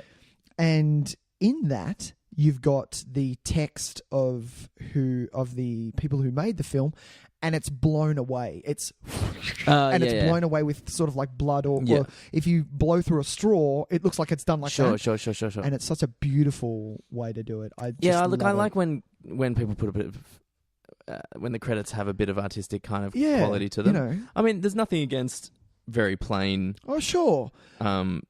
Just matter of fact kind of names popping up on a screen. But when you've got the opportunity to, I like that. I like that you can kind of take it and run with it. Yeah. Like normally in this day and age, you would have just more story build throughout the credit sequence, which is fine. It's not like 78 version Superman. You get the over the screen or things like that, which I love. But yeah, I do love it. Yeah. But yeah, the characters that we had in this were leaps and bounds above the original. Which is not, I don't think it's the fault of the original. I think their intention is different. I don't think their focus is on the characters as much as it is on this one, because there's actually not, until the ending, there aren't a great deal of action elements. They pop up here and there just to kind of accentuate things and remind us where we are. Yep. But generally they're quite short and just kind of happen. Yep. And then we continue on with the character stuff. Yeah. And I like the addition of the guy on the other roof. Yeah, Andy. Yeah, is beautiful. I love that. Like element. Such a wonderful addition. You're so there for him. When he's saying that he's hungry and you're feeling for him. You do. You really are. And I love him and Vig Rhames' relationship. Yeah. I love how they stop to take a moment to shoot zombies that look like celebrities. I think Rosie O'Donnell gets a bad rap. Well, why does she always get a bad rap? I don't get it. I don't get it. But I love that when I see that shot happen, and I always forget that it's coming. Yeah. And go, oh, that looks like Jay Leno, and then it gets shot. And I'm like, it's this bit. Yeah, it's when they say let's shoot Jay Leno. And look, that's funny because the satire of that is just as effective as anything in the old one. Yeah, I think so good. And it's also super funny, laugh out loud funny. Yeah. There are moments of this that have a real sense of humor, like incredible sense of humor. Yeah. It was really good. Yeah. Look, it doesn't all work. No, there are holes. I could do without the Mekhi Phifer pregnant Russian girlfriend. Oh, that didn't work for you? I could just do without it. Zombie baby? Just do without it. Zombie baby? I think the scene itself is quite effective. Yeah. I like the lighting change, the kind of colouring change. It goes really kind of sort of like alien-y, if anything. Well, it goes a bit kind of absurdist for a second. It's all like Dutch angles and colours, like colours that don't exist in the reality of that situation, like with that green hue is black. Everywhere and black and and so it's okay. Like as a scene, I don't need it. I don't think it really achieves anything. Fair deal. Other than having to. I think the effectiveness of its purpose, I can see how it breaks the happiness. Yeah. But, it could have been anything for me. It didn't have to be that. And so I was a bit kind of like, if that's what you want to choose. That's what we want to do. But I do love how immediately after she shoots the baby, it cuts back just for 1 second to the dinner table again. That was a nice and I'm like, touch. We might not need that, but I think there was more to the dinner table scene I read, which is would have been nicer. I feel it would have made more of an exclamation point going back to that dinner table the bit scene. that they did decide to leave in, I think is it stinks a bit. Oh, really? Because it's very. You don't like it? I don't like it's the conversation style is very. It's movie dialogue. Okay. what did you what were you good at? I can tell you what I was best at, being a dad. I'm like, no, come on. Like, come on, you're better than that. That's movie dialogue. Tell at least a story Yeah. about your son and what you... fair enough. Or what was it like, I was worst at being a husband, but I was great at being a father and all this kind of... It's like, all right, it's a bit fair kind deal. of... I don't think... It's on the nose. Yeah, they could have been a bit subtler with that conversation, I think. The one thing... No, there you go. The one thing that I did that was a massive hole for me, and it's probably because I hated her character so much, was the character of the daughter. What was her name? The way she basically ruined the whole is the fucking reason why movie. everyone dies. and just and the fact that she's a dog lover, and because of her fucking dog, that was really... Oh my God, it made me want to grab the dog and shoot it in front of her and go, guess what? Nicole. I wrote this as a question. Could I be rational about my pet? There you go. And I actually, in my head, I was thinking... Could you be rational? No. Don't think I could. Really? No. Really? If one of... like, it sounds ridiculous. It really does. But if one of my boys, one of my cats were in danger... Yeah. I couldn't... I don't think I could rationalise it. Wow, you go back for your cats? Probably. Fuck me, really? Well, because, it's a zombie fucking... Like, it's not real life. Yeah, it's fine. It is. But in my head, I'm not talking about in the face of a zombie apocalypse. But, I think about it. If this house was burning... Right. It would be the cats. And I would be getting the cats. Yeah, fair deal. And I would be in here until I got them. That's a lot different, yeah. Yeah? Well, I mean, is it though? I'm willing to... Yeah, because a zombie apocalypse is a bit more up here for me. Does that make sense? Sorry. Sure, and I'm not a... Oh, God, I'm gonna get some flack for saying this. I'm not a huge dog lover. I do, I inserted my own pet. Absolutely. Absolutely. Well, I mean, we needed a catalyst, and it's much like the old one as well. That's true. The scavengers serve as the catalyst to get us to our climax. And I didn't like that very much. Yeah. I didn't like it here very much either, but it serves a purpose. We needed something. It needs it, and it is an effective scene, I think, when they go over to it works Andy. Great. I like the idea of the fact that they don't chase the dog, and they realised because the dog had been in the car park all that time and hadn't been bitten. Yep. And it's thoughtful. Oh, it can go through. The way they're like, well, I reckon it'll make it work, and... I just didn't like her rationale, like the fact that she was a child. Like, she was a child. Yeah. But, maybe... my dog, it's going to get bitten. I couldn't rationalise it, man. I'm like, oh, I couldn't be rational in the eye of my pet being in a similar situation. Fair so deal. I asked the question in my head, and I'm like, no, I'm with it. Fair deal. Wow, okay. Yeah. Even though I don't like it as a plot point, I'm with it. Fair deal. I do like one of the things that came about, and it's such a quick bit that I love, and how they talk to Andy by holding up the whiteboard. I love the fact that that he's like, oh, the dog's over there. No, it's fine. Oh my God, he's been bitten. Are you okay? And then Andy's writing something. He's on the roof, and then it's just blood. It's just blood. And I'm like, oh, that works so well. Yeah, that was good. It was so well. Effective. I loved it. There are a lot of good moments in this film. Like one thing, really... another thing that didn't work for me that was kind of a bit of a standout, and this is what I'm not a huge fan of. Sure. Of Mr. Snyder is do you find, Tyson, that he overused slow motion a little bit? Yeah, just well, a touch? I did write down a couple of moments where I'm like, what was the point of that? Yeah. The toilet? I didn't notice the toilet. Yeah. It was the one where she took a drag on the old lady took a drag on a cigarette and then put it out the front. Yeah. I'm like, well, that didn't need to be slow motion. Yeah. Why did you do that? And he's obviously...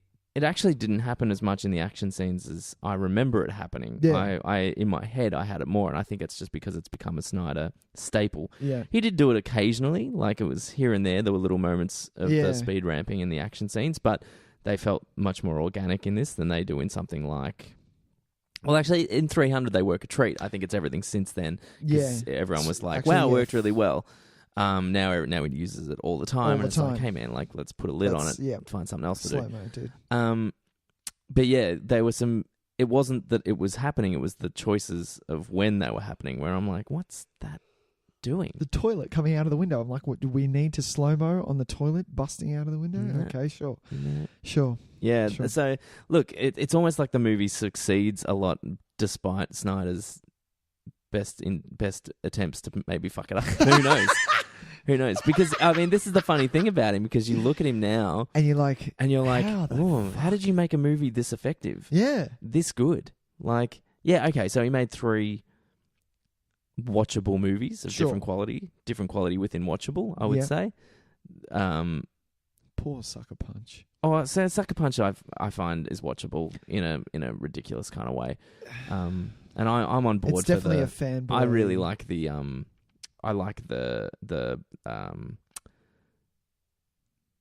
first level of reality. Yep.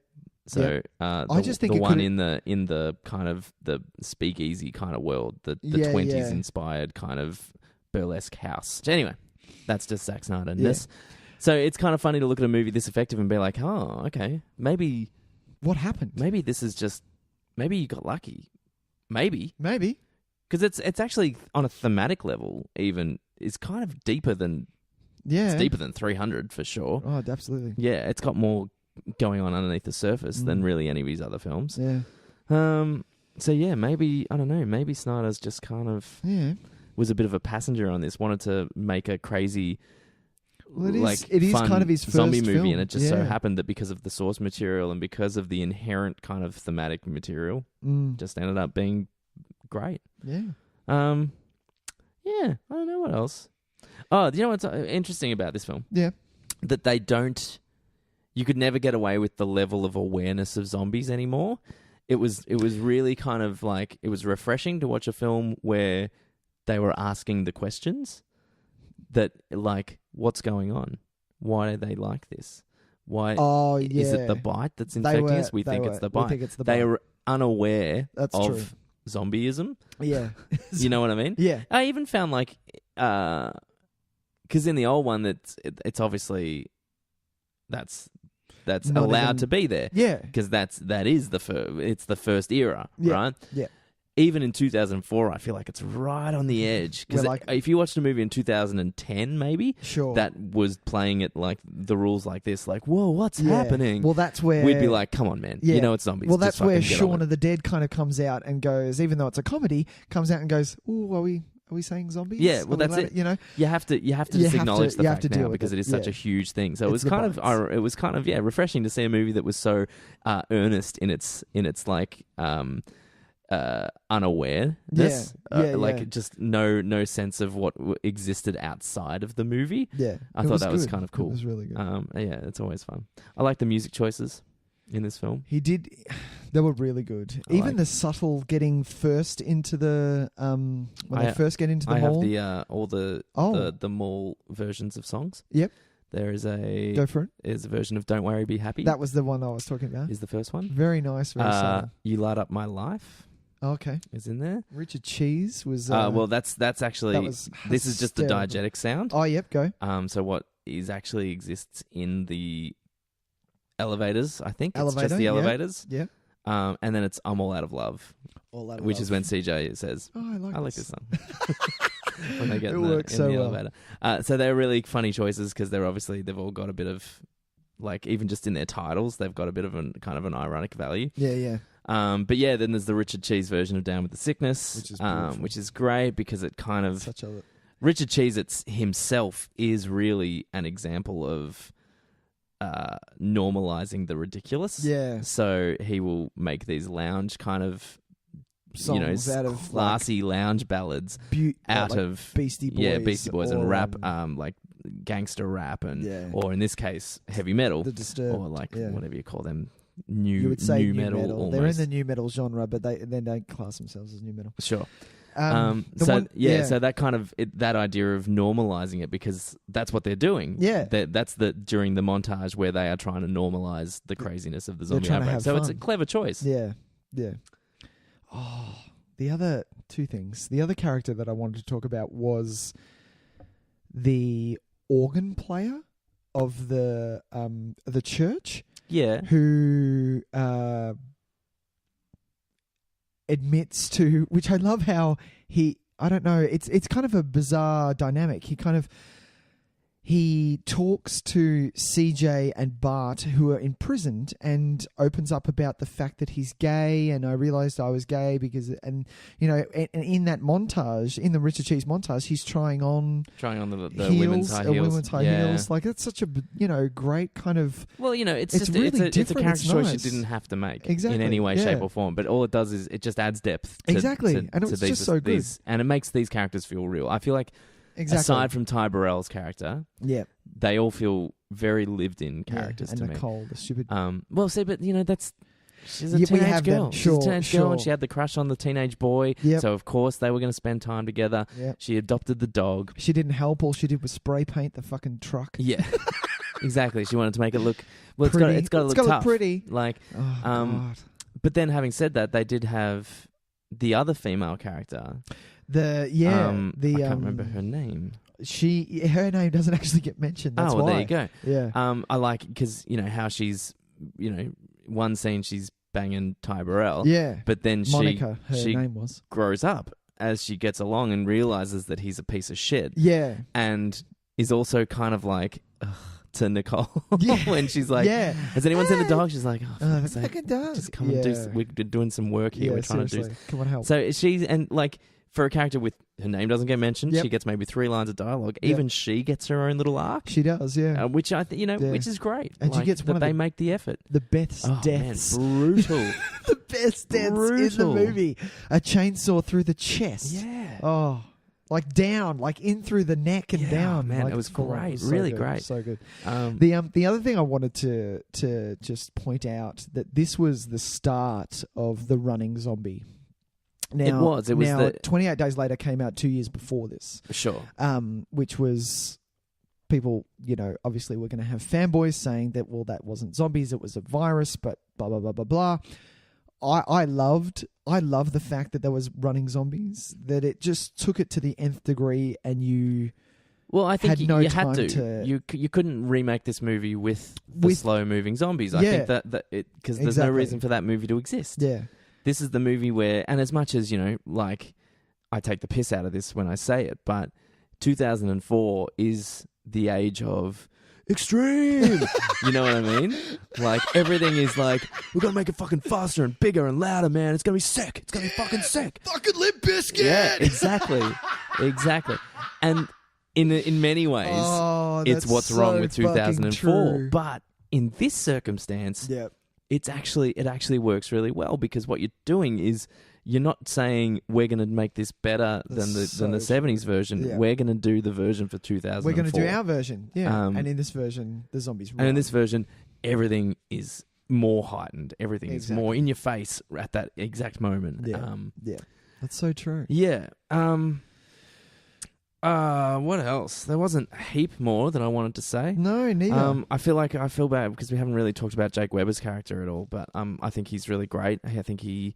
I feel like their kind of romance is well earned. I think. You think? Yeah. Yeah. Because, wasn't it? Because it's just they subtly just spend time with each other, and the goodbye wasn't.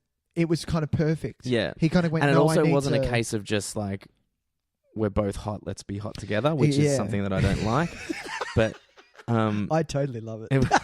Because Sarah Polley, she's a gorgeous girl, but they're not playing her to her attractiveness. No, they've cast her because they know that they can make her look kind of normal, just like a normal girl. And she's so good, and she's such a strong female great. too. She's great, really great. The telling one of my favorite bits was when at the start when she tells CJ, "What are you, a doctor?" "No, I'm a fucking nurse." Yeah, exactly. Like, and she won't. Yeah, she doesn't take shit from any of those dudes. It's great. You. So I think their relationship is earned because Jake Weber comes across as a really just a genuinely nice dude. guy who is trying to do the right thing, who is trying to do what they can. He's trying to help. He's just trying to survive. And he does good work. And he acts as kind of like the unofficial leader, I guess. Yeah. I love the way he talks to CJ initially, still gives him the power. Absolutely. And that's really intelligent to do. In a manipulative way where it's like, this is what I think is right, but I'm going to make you think it's your idea. Exactly. So it's really clever. So good. Good. Yeah. And then I love that this movie, I feel like it's ridiculous that I'm loving this movie so much, but I really did. No, it was I great. love that this same movie, which can have these really nice character beats, can also have a montage of souping up buses for zombie killing. Fuck yeah, yeah. Like the action in it is badass. Like it's like a good old fashioned. It's like Arnie strapping on the fucking the gun belts in Commando. Oh yeah, it's this movie's version of that, yeah, and that's it's true. awesome. Yeah, like you see, and they're like doing all the cool bits. Like look at this where we put the chainsaw, man. Like look at all the bits. We're gonna we're gonna have this stockpile of stuff. It's gonna look great.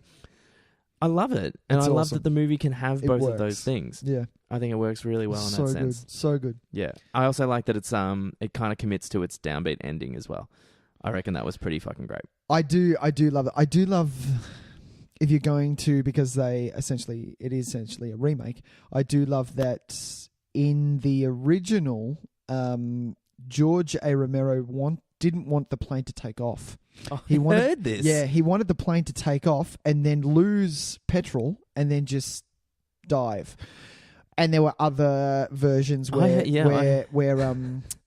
Peter shot himself. Yeah. And then she stood up and took her own head off with the fucking helicopter. Which is just amazing. Yeah. Like, could you imagine if that movie ended that way? Like, yeah, there were those. And I believe that he kind of did homage to that, even though there is a remake, a Day of the Dead remake to this movie, the 2004 version. There is a Day of the Dead remake with Ving Rhames in it. Isn't that Land of the Dead? No.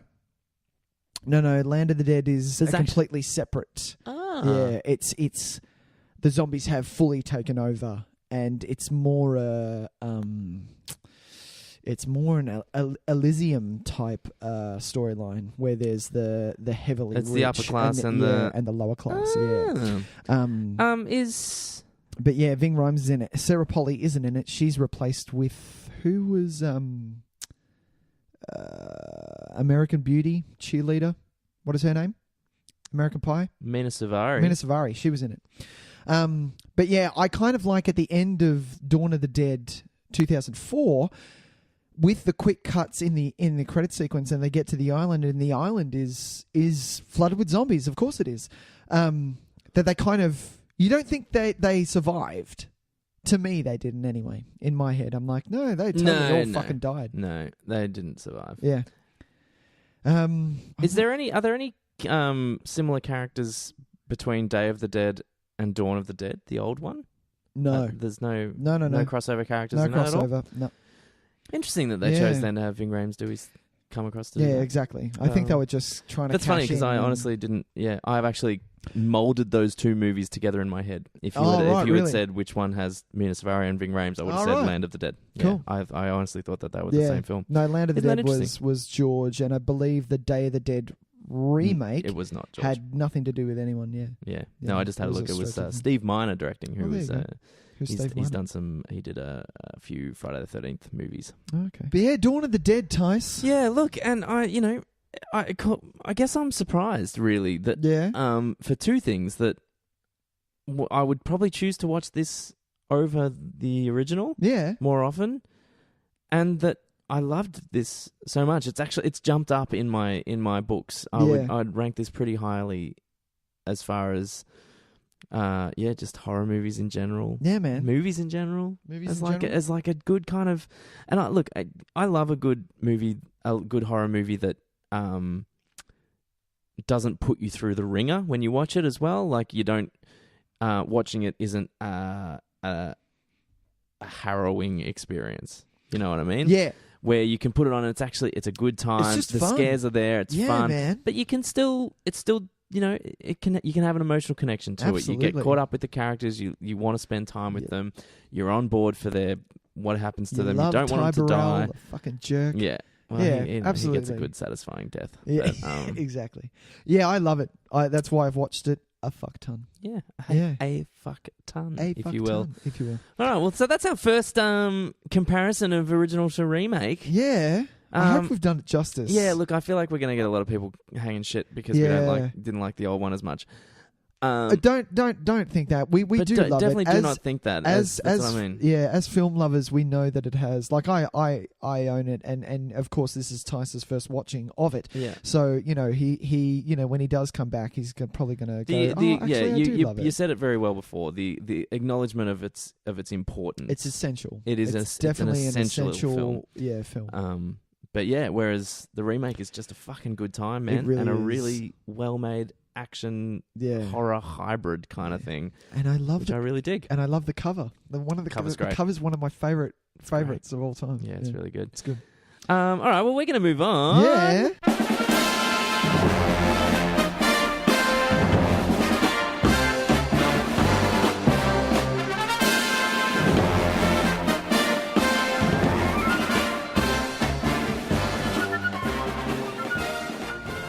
So we've got a little bit of correspondence this week. We've got a bit of a mailbag section. We just a touch. We received a very interesting tweet. We did, and a lovely listener has contributed to the way we like our listeners to contribute to the names of our segments and the theme songs and things like that. So we've got a new theme song for when we have a guest for grilling the guest. They would like it to be. Grilling the guest. Dun, dun, dun, dun. And that's it. We don't do any other part of it? No, that's it. What about we're grilling the guest? So we can have the lead in. We're grilling the guest. I need the little lead in. Oh, you like that? Yeah. Yeah, that'll work. Yeah, that'll work. I like that. So well, let's put it out to the people. Thumbs up, thumbs down. Thumbs up, thumbs down. If you can think of something better, get on board. Get on board. Do it. And yeah, that's true. That's going to work a treat. I'm going to whip something up for that. Yeah, next time we do You're it. very good. Yeah, sometimes I'm hit and miss. No, I think with my little editing ideas. No, I think you're pretty good. Haven't been sued yet. That's a plus. I've been sued. I did like the tick tick tick tick tick tick tick tick. Yeah, I'm all about creating tension. Yeah, tension. Getting a bit of narrative momentum to our little segments. Awesome. Hey, so let's. Crossing the streams. Let's cross the streams. Other I'm happy to sing this one. No, wait. We're going to get it? We're going to get something. Yeah, all right. When Tys has time. But yes, crossing the streams. I love that one. Yeah. Do you want to go first? Yeah, why not? Yeah, go for it. So on Amazon Prime Video. Oh, nice. One that I haven't got. Yeah, which is kind of cheap.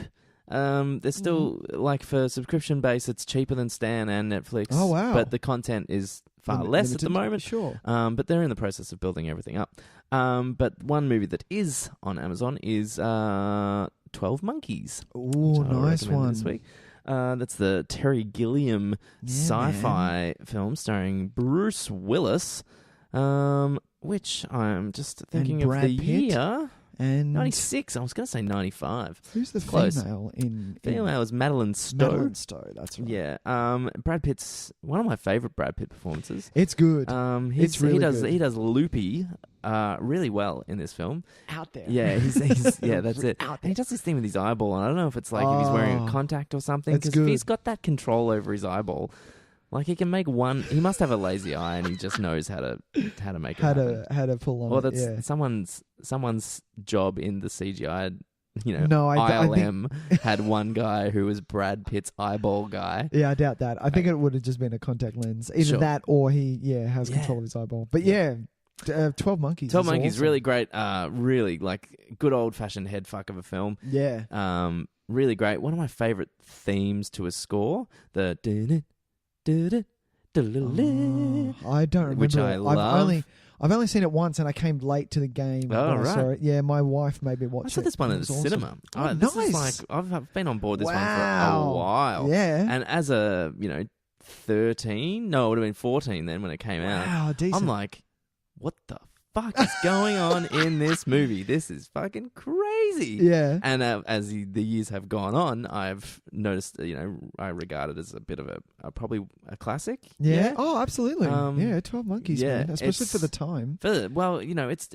It's equal parts bonkers and terrifying and thought-provoking and hilarious and something to talk about on the car ride home. Yeah, there's so much going on, and it's got one of the all-time great twists at the end. Yes. Even if you call it's not really a twist. It's not really a twist, but it's just. I think if the clues are there, and Yep. if you are a thoughtful viewer, you probably would be seeing it coming a mile off, I would think. Yep. Which is and it's the nature of a time travel film. Mm-hmm. Is that sometimes there are little kind of paradoxes and things that if you know to look out for them. Totally. You can be on top of all that kind of stuff. Totally. But it's not one of those movies where the fun is figuring out the twist. It's not No, like... of course not. You're too busy trying to figure out what the fuck is going on. Yeah, to be it's honest. more about the mystery surrounding the 12 monkeys is actually super, involving. You get really caught up in that. You want to know what is going on. What is the deal with these 12 monkeys? Exactly. Because the little clues you get along the way are you're piecing together something in your own head, and it's very, very you're caught up in that, and you might miss some of the other things going on around because of that. That are hinting towards certain things. Really great movie. Terry Gilliam. Obviously, a really great director. I love Terry Gilliam. I haven't seen a huge amount of his stuff, but I mean, obviously, his involvement with Monty Python will always endear him to me. And also his fascination with making a Man of La Mancha movie, which is a story that I adore. I love the Man of La Mancha story. I think it's beautiful. So he always wins points for me. So that's mine. Nice one. What do you got, Nick? My Crossing the Streams is a little earlier. It's from Netflix, 2013. Mm-hmm. Lock. Ah, very good. Yeah. A little earlier. Oh, yours was 90s. Mine is... Oh, sorry, not a little... A little... Later? Yeah. I don't know where I was going. We're in a time machine ourselves. So this is the movie. This is... this is the Tom... What's his name? Hardy. Tom Hardy in a car. Tom Hardy in a car. Yep. And... Look, I have to give it to movies that do this. The other one that comes to mind is Buried. Which is Ryan Reynolds in a box. If a movie can stay in the same location and keep you entertained for... Clearly, these movies are short. These movies are only... Yeah, they're usually under 90 minutes. 90 minutes, yeah. If you can keep me entertained in that with what is essentially just a really good script, great acting, and the score definitely has... a big part, and the directing of this. Sure. If you can, and for me, it's in the same vein as Buried. It's just a simple story of a character in a highly stressful situation. Sure. And yeah, it's really good. Stephen Knight is the writer and director. Mm-hmm. This is only his fourth directing, but he's more of a writer. He wrote Eastern Promises and Allied. Actually. Ah, okay. Interesting. Yeah. But yeah, it's on Netflix. It's...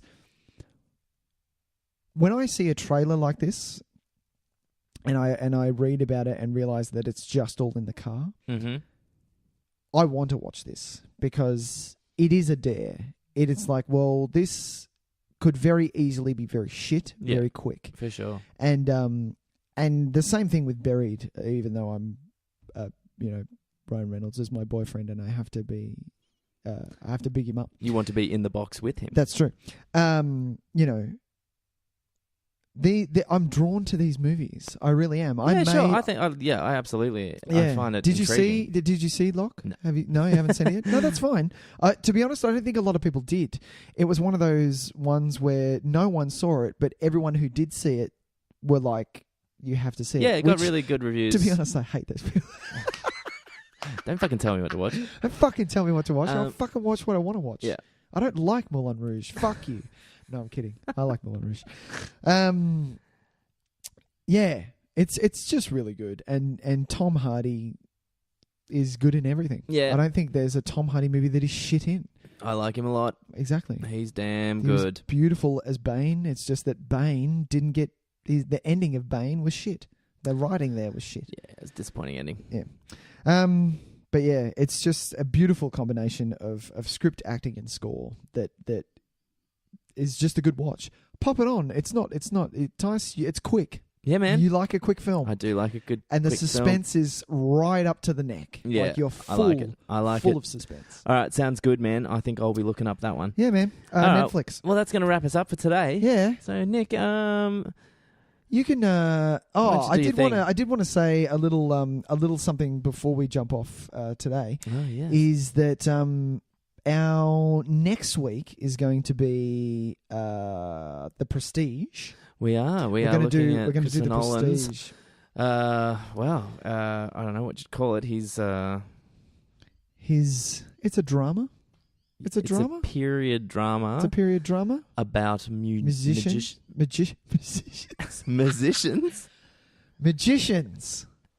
Look, I haven't eaten. Okay? Yeah, it's cool, man. All I right. feel you. My stomach is rumbling. Yeah, man.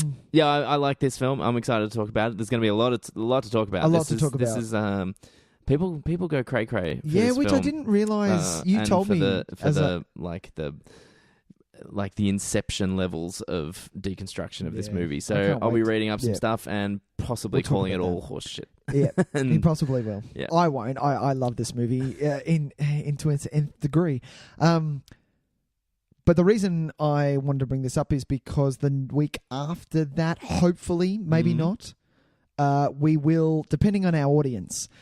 Audience, this is from me to you. I need your help. I need you to help us pick what movie we terrorize Tyson with first. Be kind.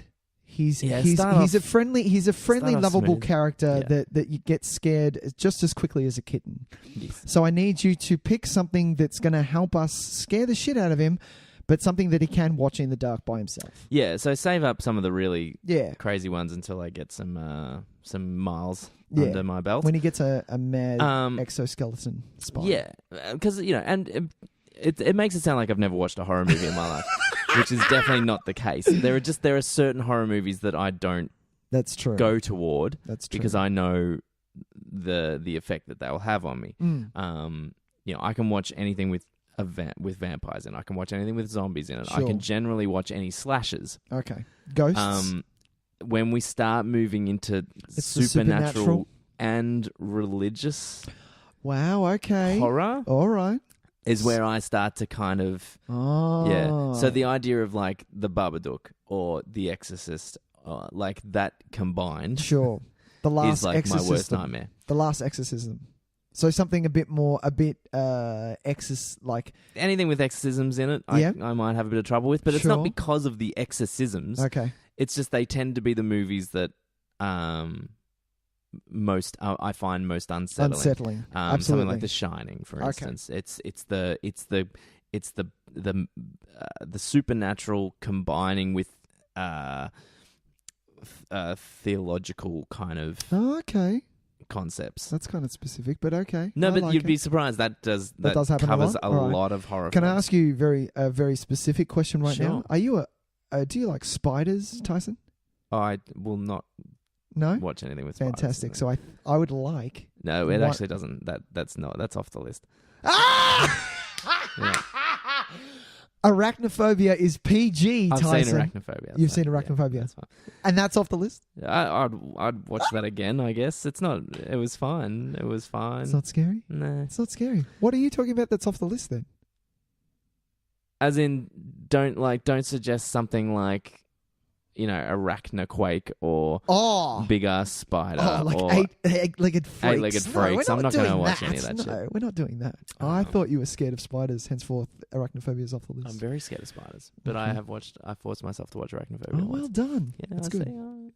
Anyway, so we're putting the word out. But please, everyone, I need your help. Write us where, on Facebook, on even on Twitter, email us with your ideas of what we can get Tyson to watch. Tell us the movie that scared the shit out of you. Exactly. And we'll get him to watch it eventually. That's it. Yeah. Alrighty. But yeah, people. We'll see you next week, guys. We'll see you next week. Our in-depth discussion of magicians. I'm sure it's going to be... You're not excited. No, I am excited. I like this movie. Really? I don't love this movie, but I like this movie. Well, you own it. So we'll see how we go. You own it. That's it. All right, people. We'll catch you next week. It's been fun. See you, Nick. We'll see you next week. Bye, Tys. Bye, man. Bye, buddy. Bye. Bye.